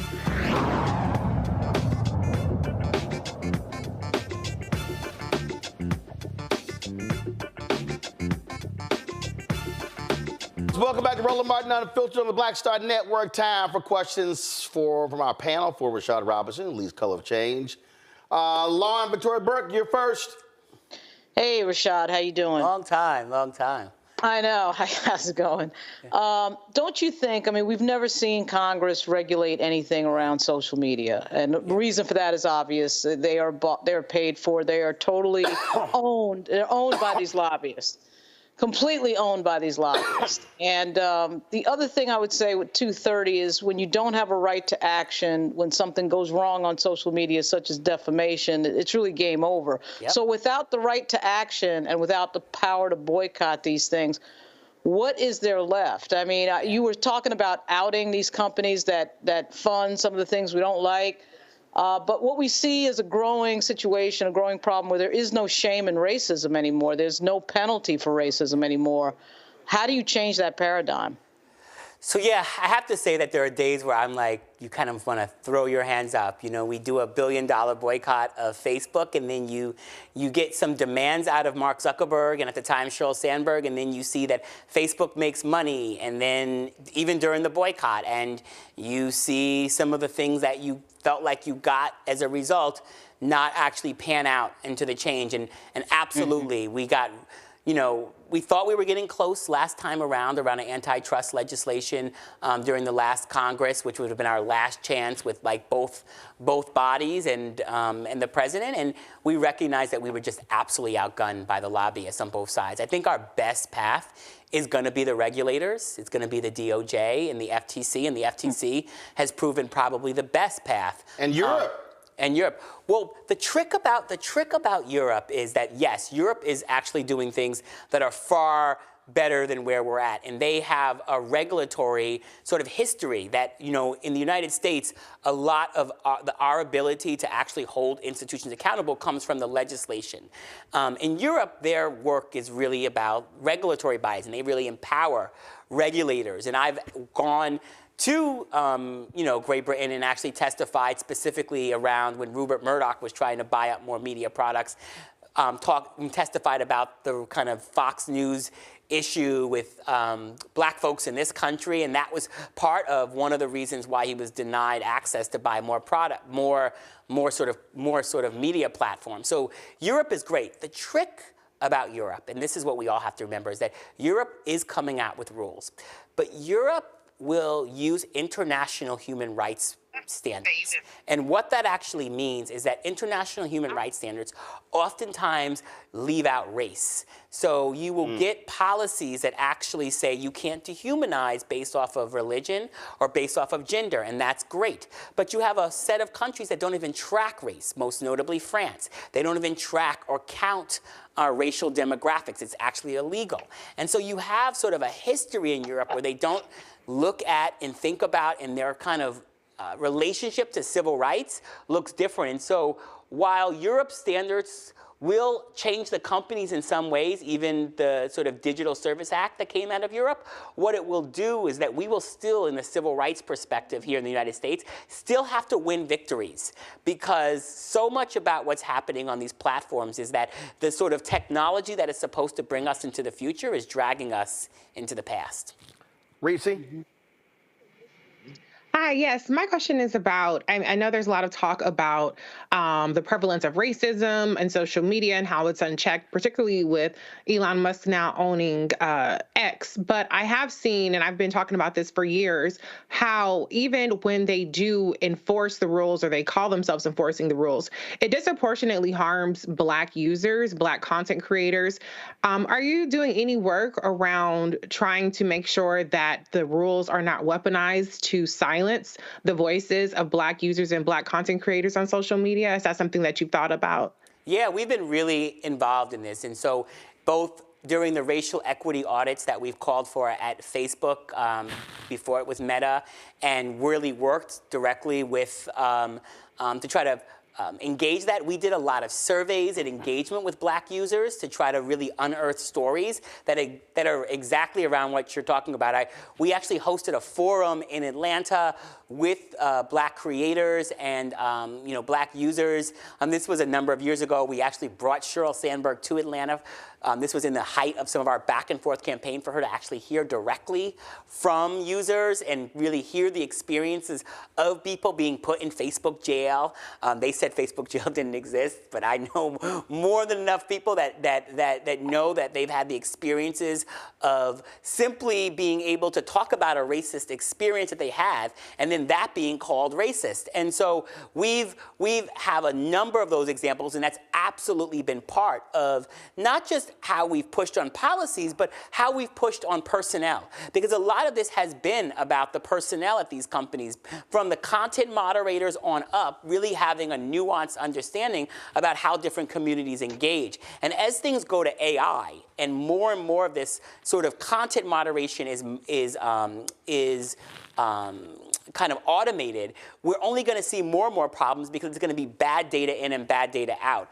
X and Elon Musk creates a real problem for us because it's a race to the bottom. All of the sort of things that have been won over time, and this is why self-regulation is such a problem, is that the race to the bottom now creates a kind of market force that makes Google and Facebook say that, oh, we're not as bad as X. And so we're doing X, Y, and Z, which is not nearly enough, but X is so far in the gutter that we have these problems. But when there's something bad on, let's say, a Facebook, it's such a bigger problem because Facebook has 3 billion users. So that's more followers than Christianity. And so what their ability to actually even monitor and engage and even take seriously what you're bringing up becomes really hard. And so we are paying attention to that and making sure that the rules that we get in place are not sort of disproportionately impacting Black people or not used to stifle Black voice, Black creativity, Black content. Greg. Thank you, Roland. And it's good to see you, Brother Rashad. I had initially wanted to ask you if you had any thoughts about Steve Mnuchin and some of these white nationalists trying to put together consortiums to force the sale of and then purchase TikTok, and how that might impact us. But given the story that came out of Nashville today as relates to the white nationalists trying to destroy Tennessee State University's board, I know that back in June, you released a statement on behalf of Color of Change demanding justice for Black applicants beyond affirmative action. And one thing you talked about was Congress providing more funding for HBCUs and MSIs. And I also know that there's an option, of course, with Color of Change of starting your own petition, so people can do that. Any thoughts on how Color of Change could get involved directly in this struggle out of Nashville to prevent the Tennessee government, state legislature, and governor from taking over the Tennessee State University board? Well, I think there's a couple of things that need to happen. First, we need a robust engagement from Merrick Garland and Kristen Clark and the DOJ. We have playing defense far too much on these issues, trying to defend a set of things that are solutions, once again, to a problem, rather than actually go on the offense at the sort of root, the ways in which these policies and practices will no doubt lead to a whole set of discriminatory outcomes that if we are both clear and creative with how we take these things on, I believe that there's sort of legal path that we should be engaging, and there's no reason why we shouldn't be demanding that. This is the consequence of elections, that you have people in office that actually care about these things, and we have to hold them accountable for it. That's one. I do think that, looking for the right types of campaign levers is part of what we do. Of course, we allow folks to create and start their own petitions, but we're absolutely going to look for where are there openings. Because part of this is that, going directly at racist forces and asking our members to call on such and such to do something when we know such and such doesn't have any incentive to listen to us. And so we're oftentimes trying to figure out who are the enablers? Who are the folks that actually want to play in polite society? Who are the folks who will have to pay a price for their association?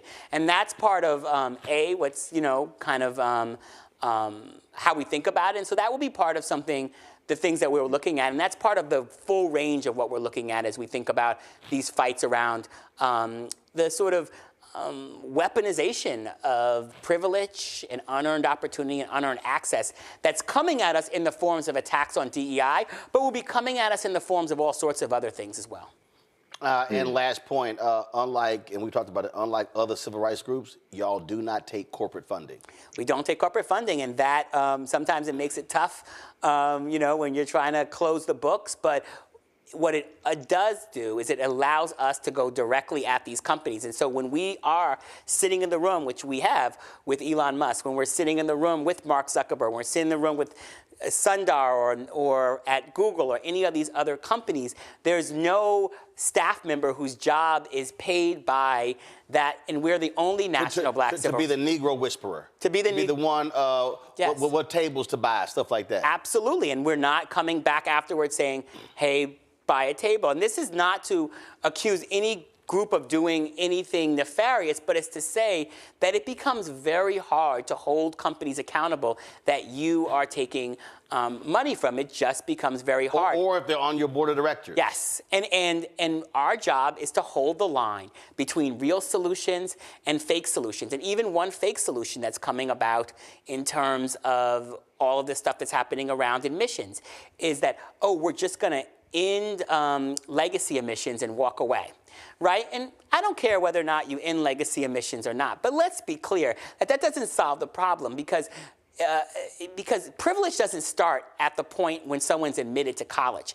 Privilege starts with how we do funding for public education from the beginning. Privilege starts with who gets access to programs and opportunities. Privilege starts with the neighborhood and zip code you're in. Privilege starts in so many places. And so they know. This is why Republicans in Virginia supported the legislation to end legacy emissions, because they know that this is not just about the written rules, but it's about the unwritten rules of access and opportunity that far often will exceed the written rules. They will be the real rules. And so the unwritten rules of how corporate money has influenced the way that civil rights gets played out, and what we think that we need to do in order to make companies happy or on our side makes things incredibly hard for us to truly win. Because at the end of the day, the companies will never give us enough money to be powerful enough to push back on them. They'll just give us enough money so that we want more of it and so that we are now in relationship with them. All right. Rashad Robinson, appreciate it, man. Appreciate you always. Thanks for stopping by. Thanks for having me. Yeah. All right, folks, we come back. Why are Kentucky Republicans trying to shut down a black woman who's elected member of their body from speaking? She will join us next, right here on Roland Martin Unfiltered on the Black Star Network. Support us in what we do. Y'all know we fighting a good fight when it comes to trying to get these companies to advertise. $340 billion spent every year on advertising. 1% goes to black-owned media. 1% of $340 billion. So your support is crucial. And so our goal is to get 20,000 of our fans contributing on average $50 each for the year. That's $4.19 a month, 13 cents a day.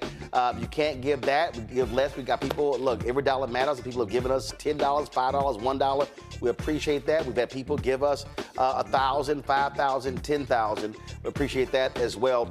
And so send your checking money order to P.O. Box 57196, Washington, D.C. 20037-0196. Cash App, $RM Unfiltered. PayPal, R Martin Unfiltered. Venmo's RM Unfiltered. Zelle, Roland at RolandSMartin.com. Roland at RolandMartinUnfiltered.com. We'll be right back. Carol, come snap. I have something I want to tell you. I am running for president. Of the United States? Holy. I'm paving the road for a lot of other people looking like me to get elected. Brooklyn's first black representative. You're about to make history. You want to be president? You ain't no man. Maybe we should find your mother. All you got is your one vote. You sound just like every other politician. Do I look like every other politician?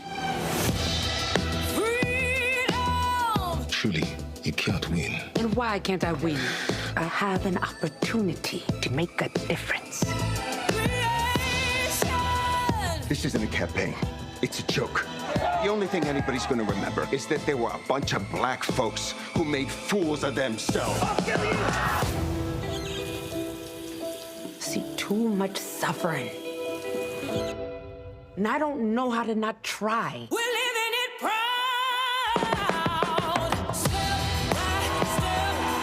think I'm special. I just want to remind people what's possible. We need something that's going to make some noise. The Black Panthers and Shirley Chisholm. It's like thunder and lightning. I'm going to force all the politicians to be held accountable. You're gonna do all that. School teacher from Brooklyn. Harriet was just a slave. Rosa was just a domestic. What is it you do for a living again?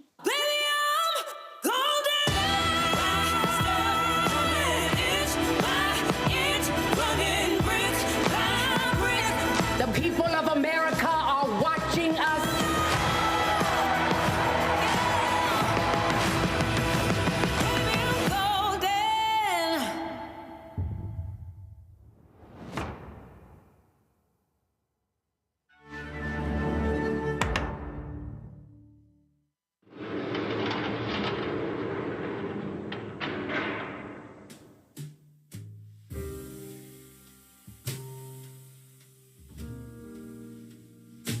You have the right to remain silent.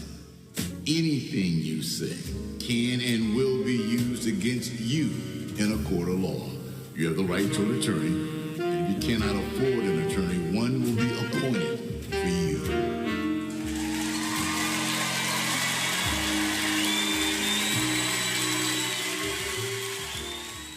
Hello, I'm Paula J. Parker. Truly proud on the Proud Family. I am Tommy Davidson. I play Oscar on Proud Family, Louder and Proud. Hi, I'm Jo Marie Payton, voice of Sugar Mama on Disney's Louder and Prouder, Disney Plus. And I'm with Roland Martin on Unfiltered.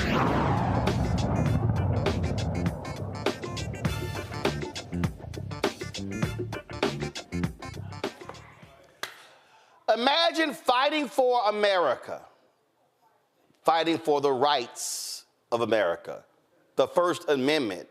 And here you are, a state senator in Kentucky, and the folk who are sworn to uphold and defend the Constitution want to stop you from speaking. Well, that's exactly what has been happening to retired Colonel Pam Stevenson, a state senator in Kentucky. Watch this. Colleagues and Mr. Speaker, I speak for the people that can't speak for themselves. I'm not a mean person by nature. I just am passionate, and I want every voice to be heard. So if I get thrown off this floor as I've been threatened, because I'm so passionate about these things, then I will be suspended from this floor for my Lucy. And I will be suspended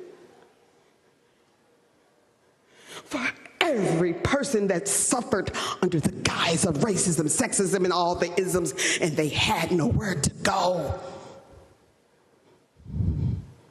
Silence is not democracy. Senator Stevenson joins us right now from Louisville. Glad to have you here. So what the hell is going on? Why are they mad at you speaking on issues when that's what you were elected by your constituents to do? That's exactly right, Roland. Thank you for having me.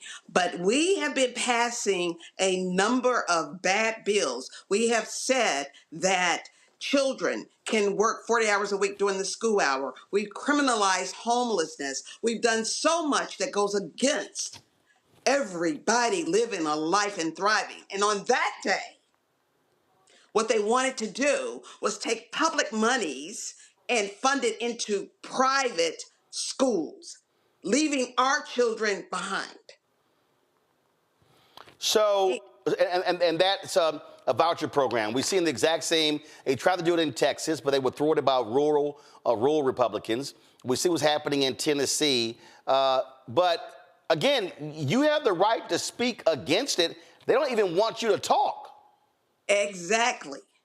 And so the sponsor of the bill would not answer my questions so that we could flush this out and people could see that this was not a good deal. And finally, when he said, I think your question is irrelevant and I'm not going down that rabbit hole, I said, pretend like I'm a rabbit and answer my question. And that's when the speaker called my leadership up front to give them instructions. And after that, he called on someone else. And they let us know that because of my tone and my words, and especially if I would attack or say something bad about one of his people, he would suspend me for 5 days. And so, And that was Thursday. Suspend for 5 days, what does that actually mean? What does that mean? I don't know, because it's the first I ever heard of it. How are you going to suspend an elected official for doing what the people sent them to do? So I don't know, but I was going to find out on Friday. We were going to do the diversity, equity, and inclusion bill. Right. And it was a hotly contested bill. We had a number of people speaking. And that was the clip you showed, where I want to make it very clear that I'm going to continue to speak. You might say you're going to suspend me in private, but I want the world to know that this is not democracy. No, I mean, look, we saw what happened in Tennessee when they expelled two black members, not expel the white representative. And they even have passed rules that if they want to stop debate, they could be in the middle of talking and somebody could actually raise their hand, and offer a motion and get second up. But you got to sit down and be quiet. So these people do not, for all of this talk about how they love America and America is this, that, they do not want to hear from black elected officials. No. And for me, was after serving 27 years in the United States Air Force, many of us, all of us, took an oath to the Constitution to defend it against enemies, foreign and domestic. And we never thought it would be domestic. And so when they sent me to the Middle East, when they sent me to Africa, when they sent me to fight for the promise of America, you're not going to shut me up in America. Right. I guess they wanted you to fight for that thing called the Second Amendment, but they wanted to skip that thing called the First. Thank you. Questions from my panel. Reese, you're first. Hi, Colonel Stevens. Thank you for your bravery. First of all, what's next if this suspension does occur, or is this just do you think it's an empty threat? Are you gonna keep pushing the envelope and see what happens? I am going to continue to speak the truth for the people that could not speak. I always tell the story about my grandmother Lucy, who dropped out of the 6th grade, was married at the age of 14, had 15 kids, and had no access to any of these systems. But she managed to save 10 cents a month to get an insurance policy so I could go to school. And she died early. So you can't shut me up, because too many unknown fighters died so that we could march towards the promise of America. Absolutely. Absolutely. Lauren. Yeah. So Colonel, nice seeing you. What are the rules? What are the rules in Kentucky? I once upon a time worked for the Lieutenant Governor of Virginia. And one day he showed up in the chamber and there was a memo on his desk saying that he had to truncate his speeches at a part of the day called morning hour, which is basically just greeting guests. And of course, I and his chief of staff read the rules of the Virginia Senate and found that there was nothing that can limit the speeches of the president of the chamber. And we met with the clerk and they never bothered us again. So I wonder, what are the rules in Kentucky? Can the chair in any way truncate your speaking, or did they just make this up out of whole cloth, and it's just arbitrary? In Kentucky, we have a supermajority, 80 Republicans and 20 Democrats. And essentially, they make the rules. They will stop the process and make the rules as we go along. They will stop the process if we speak too long, have a motion to have the debate shortened. They will turn off your mics. They have total power to do what they think they should be doing. So they can and make by the up way, the most rules. of it has nothing to do with making sure that every child's loved, nurtured, and protected. They can, in fact, make up the rules to truncate debate in any way they want. It's arbitrary. Okay, thank you, Colonel. Great talking to you. Greg? Thank you, Roland, and thank you, Colonel Stevenson. Let me first compliment you on your library. That's not one you can build very easily. I see a lot of people. I see you a Chester Himes fan. I see Himes and Morrison, Zora Neale Hurston, Martin Luther King, Black Panther. That Eric Foner version is hard to find. So you can't fake a library like that. Let me just compliment you first of all on that. Thank But you. And my husband's gonna love it too. Well, and I know you're native of Louisville and a native Kentucky, and I was born and raised in Tennessee, right to the south. And I guess for this question I want to ask you is germane to that. Are the legislators in Kentucky as retrograde as the ones in Tennessee? Because it sounds like this whole idea of trying to make you be quiet, and I love how you name check your grandma. That was beautiful. It sounds like what they tried to do to the so-called Tennessee Three. Since they're moving with impunity, what possibility is there? We heard Rashad Robinson a moment ago talk about talking with people who at least want to act like they want to play by the rules. But it sounds like these boys don't want to play by any rules at all. And they sound like those Tennessee legislators. What is your, I don't even say the word hope. What's your strategy for dealing with these white nationalists that have now gone beyond so they can just act with impunity? How do you conceive this going forward? Beyond any rule change or any idea to silence you, what's your strategy and how can we be of assistance in surrounding and supporting you in it? Thank you for that question. I like that saying that hope is a small revolution. I'm dealing with my people who they've got to feed their kids. They've got 3 jobs. They don't have a living wage. They don't know what's going on. And they said, yes, we want you to go forward. So what I'm going to do is I'm going to continue to speak truth because that's what I'm paid for. Okay, I'm not really paid, but that's what I'm sent there for. Yes. Yes. I am sent there and I will continue to speak up and speak out. I've been speaking up and speaking out for the 3 years that I've been in the legislature. And I'm not going to stop because too many people in my district are watching and everywhere I go, people that I don't know say, thank you for standing up for us. Thank you for this. And I will make sure that I'm in an election year now, and that's not going to make me quiet. In fact, it's going to make me louder. Yes. Because the promise of democracy is for everyone, not just a chosen few. I always say we don't say a pledge of allegiance to the flag of the United States of America and to the republic for which it stands, one nation under God, indivisible, with liberty and justice for some. So I will continue to do what's necessary to make sure that we fight bad bills and make sure that every child, the elderly and the differently able, have a life that God wants them to have. I'm a pastor, so it's God. As the life that they were given. Well, I saw the video and I said, let's get her on. And hopefully folks now know that you are not going to be quiet and you're going to keep giving them hell. And so we love folks like that. I see what you're wearing. You wearing pink and green for a reason? Oh, I'm just checking. All right. I'm just, matter of fact, I was texting y'all last 4 presidents. And so I'll let them know that you on the show acting out, doing what's necessary. Well, I will say, let me tell you, Roland, and all the members of your panel, now is the time to lean in. That's right. Thank you for giving people information that they need to take action on. This is no game. If we go to sleep, when we wake up, there will be no democracy, no freedoms, no rights, no responsibilities.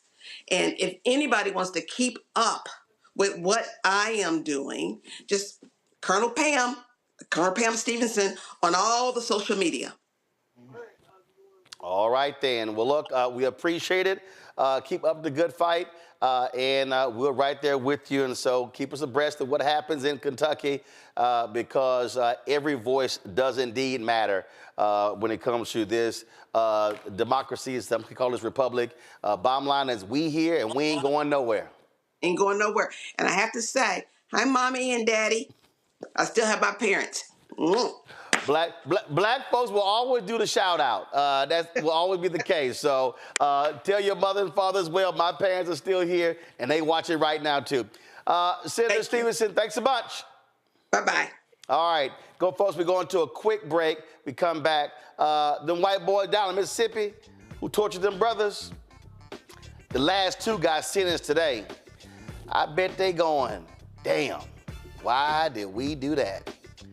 And Vice President Kamala Harris gives a shout out to Grambling State for their big win in March Madness. We'll show you that phone call. You're watching Roland Martin Unfiltered on the Black Star Network. Terry and I, we couldn't play in the white clubs in Minnesota. It felt like such a, strength through adversity type moment that I think black people just have to go through. We have to figure it out. Right. We make lemons out of lemonade. But there's a reason we rented a ballroom, did our own show, promoted it, got like 1,500 people to come out.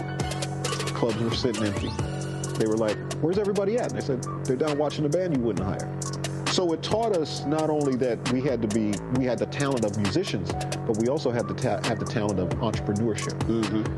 It wasn't like a seat at the table. It's like, no, let's build the table. That's right. We got to build the table. And, that's right. And that was the thing. And of course, after that, we got all kinds of offers. Of course. Right, to come play in the clubs. But we didn't do it. We said, no, we're good. No, we're good. We're good. And that's what put us on a path of national. And of course, when Prince made it, then it was like, okay, we see it can be done.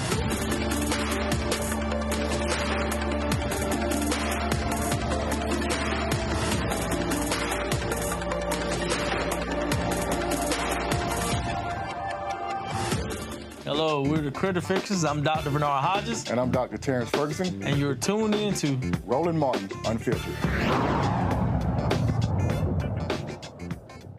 Oh, those 6 white former cops who tortured and brutally beat 2 black men, well, the last 2 of them learned their fate today. Former Rankin County Sheriff's Deputy Brett McAlpin slapped with 27 years in prison for breaking into a home with a group of law enforcement officers as they tortured and sexually assaulted Michael Jenkins and Eddie Parker, an act the judge called egregious and despicable.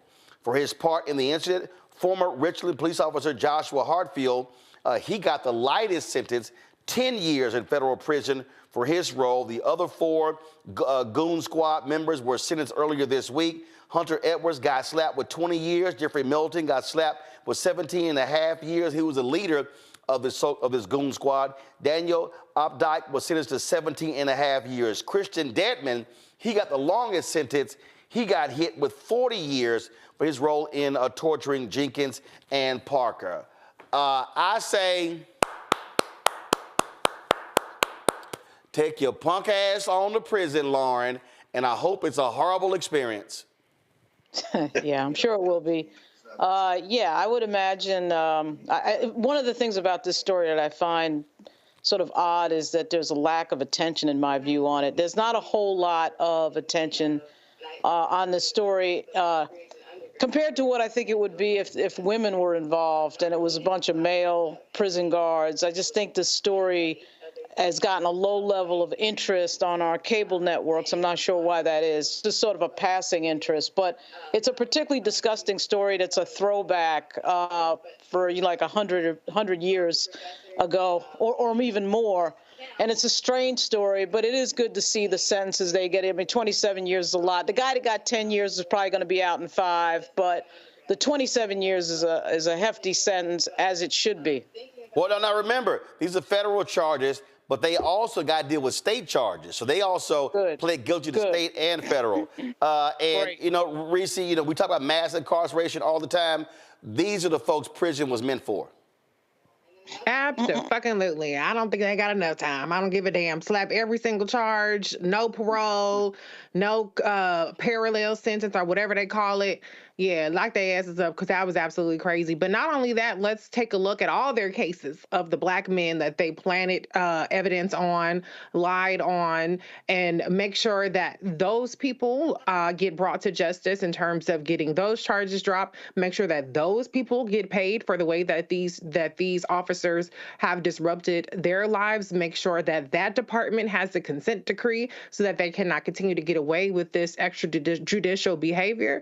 And I hope that this serves as a little bit more of a warning to other cops out there. And it's just a shame that it went through to such extremes for it to even, it was so extreme and egregious that there was no other choice but to have these sentences, which are longer for cops, but what they did, it still ain't enough for me. Greg?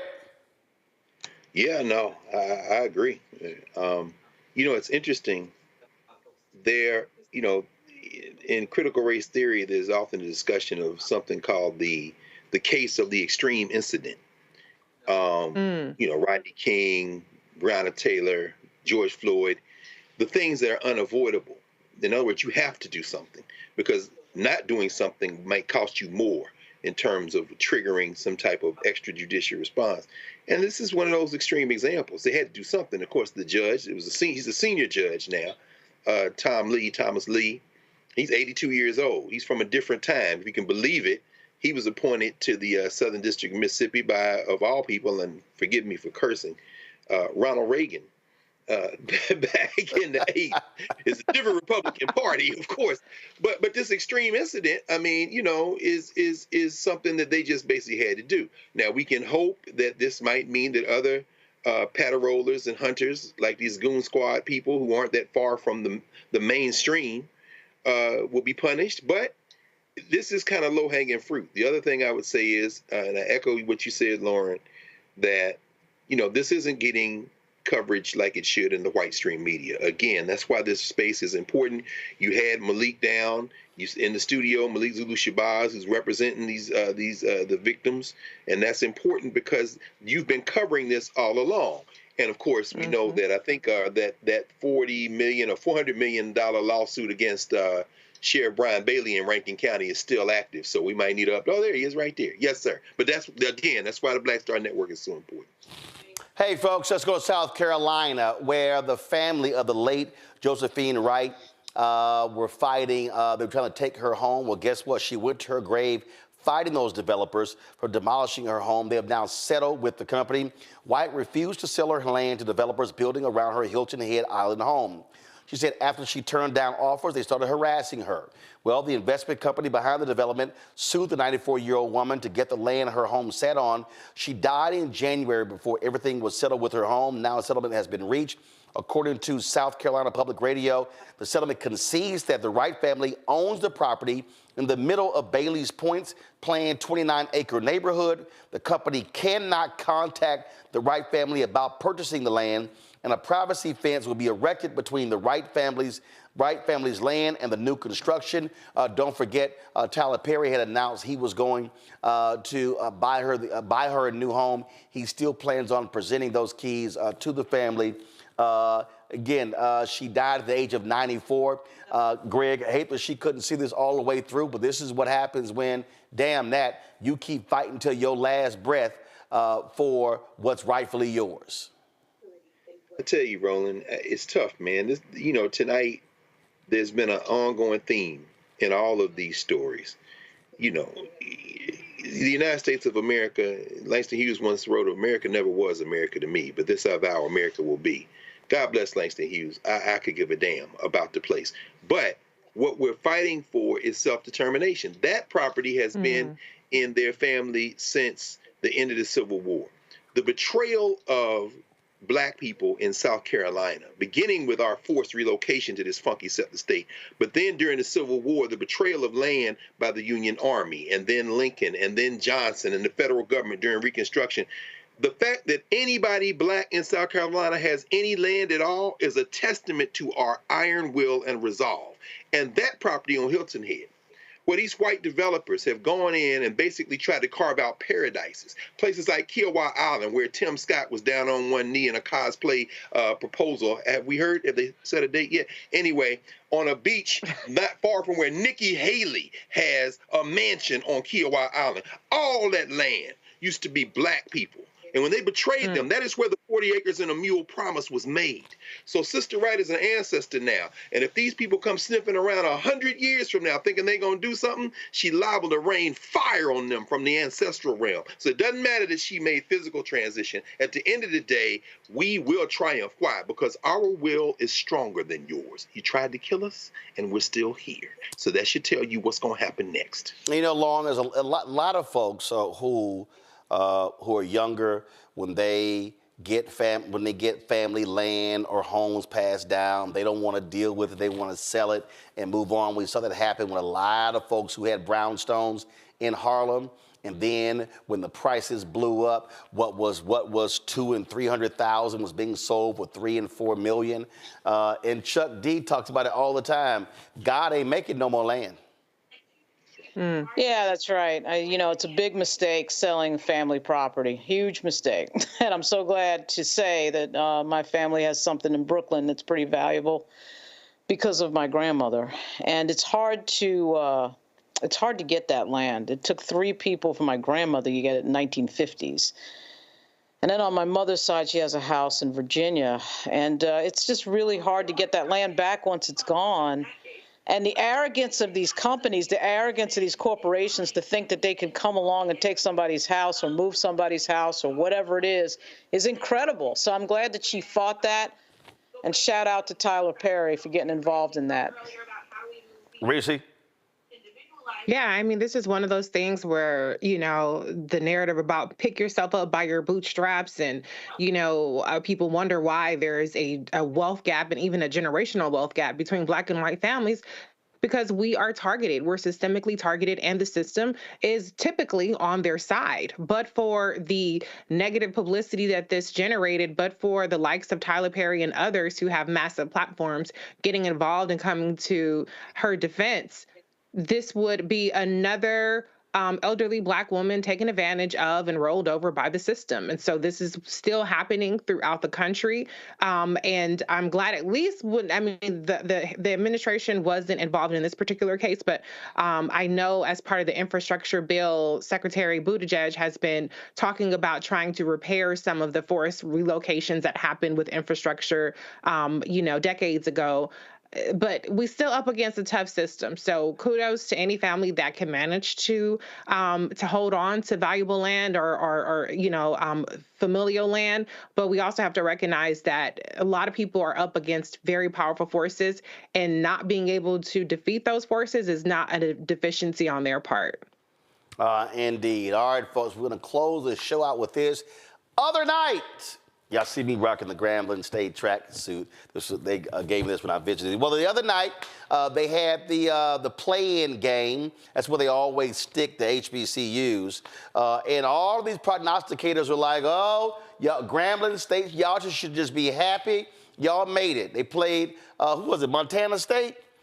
They played Montana State. Well, it went to overtime, and Grambling State beat Montana State 88-81. That's a $2 million win for the SWAC when it comes to that game, which they'll get over the next several years. And so folks have been talking about this. But not only that, didn't Alabama A&M win their game? Alabama A&M won their game as well. Well, the Vice President of the United States put in a phone call to the Grambling State head coach. Here it is. To the glass. Yes, ma'am. You all killed it last night. Let me just tell you something. Is the team there? Yes, they here. Can they hear me? They can hear you. I have to tell you, I watched the entire game into overtime. You were just pure excellence on that court. I mean, but going into overtime, I was literally, my husband and I, on the edge of our seats. And of course, you got it among your so talented team. You got that lefty, and it just was. I mean, what you all did as a team and coach. I saw your interview afterwards, and just being so cool and calm and collected. So I just had to call you all to tell you, I'm just. You made me proud, and you made history for Grambling. And as a fellow proud HBCU graduate, I just had to let you all know that you've got fans all over the place, including in the White House. Thank you, VP So Harris. Thank you. congratulations for last night. Thank you, thank you, thank you. I really appreciate it. So Alabama A&M, they were in the collegeinsider.com postseason tournament. Grambling State were in March Madness, and they were they're the 16th seed, so they now play Purdue, the #1 seed, and a whole lot of folk, Reese, with egg on their face because they just assume, oh, this SWAC school. In fact, I'll try to find it, one of the ESPN folks said, for the SWAC school, just making the tournament, you should feel like that's like winning the championship. No, it's not. Well, because the winner of the championship win multiple millions. Right. I mean, bet on black. I know that they might have been the underdogs, but they came to fight and they won. And I'm happy for it. I'm glad to see HBCUs, getting past the first round because a lot of times it is just like a participation trophy. People try to act like they're there just to color the brackets a little bit with HBCUs because most of the teams got black people. But I'm happy that they made it through, and I'm happy. Vice President Kamala Harris is a big basketball fan and a big HBCU fan, so it doesn't surprise me at all that she reached out to offer her congratulations. Lauren? Unlike President Obama, Vice President is in fact a big HBCU fan. That's nice to see her call them, and Grambling is great. And, Reese is right. Usually it's like everybody is just sort of happy to be there. People put them on the bracket because they're happy to be there. So it's great to see them win, and hopefully they'll win again. We'll see. Lauren throwing that shade. You're doggone right, because President Obama was anti-HBCU, and it was not good. He was. It was not pretty. All right. Greg. Thank you, Roland, and thank you for saying that, Lauren. But that contempt, as far as Barack Obama is concerned, and me, that contempt is mutual. So it's all good with the chocolate wonder. But basketball is I think this is very instructive for us. I'm a big fan of the women's game. So I love Dawn Staley and lived in Philly for 17 years. So out of Dobbins High School, won everything that can be won in the game, and is now leading her undefeated team in to break the backs of some of these beautiful stories. Like maybe they'll run into Iowa at some point and snatch that fairy tale down. And they've already vanquished Connecticut, apparently, over the years. Gino is mad as hell up there in stores. But guess what? You'll have to get over it. That having been said, I'm saying this. All of these black athletes who have filled the coffers, particularly behind the cotton curtain, that fiasco that happened at your alma mater with the sister, and then you made the call on this network for black athletes to reconsider Texas A&M until there's time to do something different. Apparently, the idea that Negroes can get two nickels to rub together so pissed off the coach of the University of Alabama football team that he decided to retire rather than give up his plantation. And all of that is in football. But basketball is a different story. I'm sure we all remember Ron Mitchell, Fang Mitchell, at Coppin State. You can put together a squad and make a run in the NCAA in basketball quicker than you can put together a squad in football and get involved in them plantation level events. I think women's basketball in a state like, Florida, where some of these athletes might decide not to play for the University of Florida or Florida State and go perhaps to Florida A&M, or perhaps in Alabama where they decide not to go roll tide and maybe roll over to A&M or Alabama State. Or if in Louisiana, instead of going to Louisiana State, hey, ain't nothing against Baltimore's finest, the Bayou Barbie, but instead of banging shoulders with the 6'7" Brazilian on the University of South Carolina's team, maybe you decide instead of LSU to go to Southern. I think you might be able to see, this may be one of the unintended consequences of all these hillbillies acting crazy in their legislatures behind the cotton curtain. If some of these women athletes decide to go play basketball at some of these HBCUs, a phone call like that won't be something that you see so infrequently. Absolutely. Howard lost their playing game by 3, 71-68 to Wagner.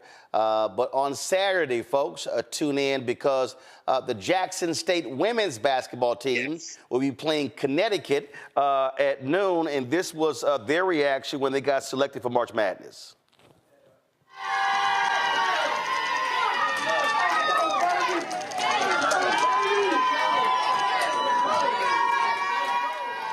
So while y'all are cheering, so again, you've got Grambling State representing the SWAC on the men's side, playing against number 1 Purdue. On Saturday, it will be Jackson State, the 14th seed, playing against Connecticut. In fact, a lot of people felt Jackson State got screwed. They should have been a higher seed for the season that they had, winning the SWAC championship as well. And that's the case. And I think, let me just double check, didn't Norfolk State make the tournament? They did. They won the MEAC. They beat Howard. Gotcha. Now, I didn't see the times on the games, and I'm not doubting that the vice president and the second gentleman watched that game.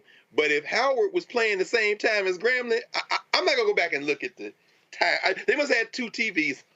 Actually, yeah, Norfolk State, they are playing in the College Insider Tournament, not the NCAA March Madness Tournament. So that's wait a minute, really? Yeah. So that's where they're playing the College Insider, and so that's where they're playing. So give folks a rundown there. But again, congratulations to Grambling State. So let's see what happens. You know what? They might be, hey, Purdue, I'm just saying, there may be another upset. If they play a great game, it could be another phone call they're getting. All right, that is it for us. Let me thank Reese, let me thank Greg, let me thank Lauren for being with us on today's show. We certainly appreciate it. Tomorrow, folks, we're going to have guy on the show. First of all, the Netflix movie Shirley drops March 22nd, so that's going to drop tomorrow. And so one of the central characters is a young white man who worked on that presidential campaign. He is featured in the movie, and he played a role in a huge decision, a huge FCC win by her. His name is Robert Gottlieb. Well, the real-life Robert Gottlieb will be joining us tomorrow right here on Roland Martin Unfiltered to talk about what it was like to work on the presidential campaign of Shirley Chisholm. He also worked in her office as well, so we're looking forward to having that conversation. And don't forget, folks, again, Shirley drops on Netflix tomorrow. We appreciate that. Folks, that's it for us. Be sure to, again, join our Bring the Fuck fan club. Your dollars make it possible for us to do the work that we do. You see the stories that we cover. Other folks don't cover this stuff, but we don't have time worrying about what mainstream media won't do. We focus on what we can do. Send your check and money order, P.O. Box 57196, Washington, D.C., 20037-0196. Cash App, $RM Unfiltered, PayPal, R Martin Unfiltered, Venmo, RM Unfiltered, Zelle, Roland at RolandSMartin.com, Roland at RolandMartinUnfiltered.com. Don't forget, download the Black Star Network app. Y'all, come on now. We're close to 100,000 downloads. Let's make it happen. Send your, go ahead and download Apple phone, Android phone, Apple TV, Android TV, Roku, Amazon Fire TV, Xbox One, Samsung Smart TV. You can also watch our 24-hour, 7-day-a-week streaming channel on Amazon News. So if you go to Amazon Fire TV, you could go to Amazon News and watch our channel there. You can tell Alexa, play news from the Black Star Network. Also, Plex TV, Amazon Freevee, Amazon Prime Video. And don't forget, get a copy of my book, White Fear, How the Brownie of America is Making White Folks Lose Their Minds. Available bookstores nationwide. Be sure to get the audio version on Audible. All right, folks, that's it. I appreciate y'all being with us. I'll see you tomorrow right here. Roland Martin Unfiltered on the Black Star Network. Holla! Black Star Network is here. Oh, no punch! I'm real revolutionary right now. Thank you for being the voice of Black America. All momentum we have now, we have to keep this going. The video looks phenomenal. See, there's a difference between Black Star Network and black-owned media and something like CNN. You can't be black-owned media and be scared. It's time to be smart. Bring your eyeballs home. You dig?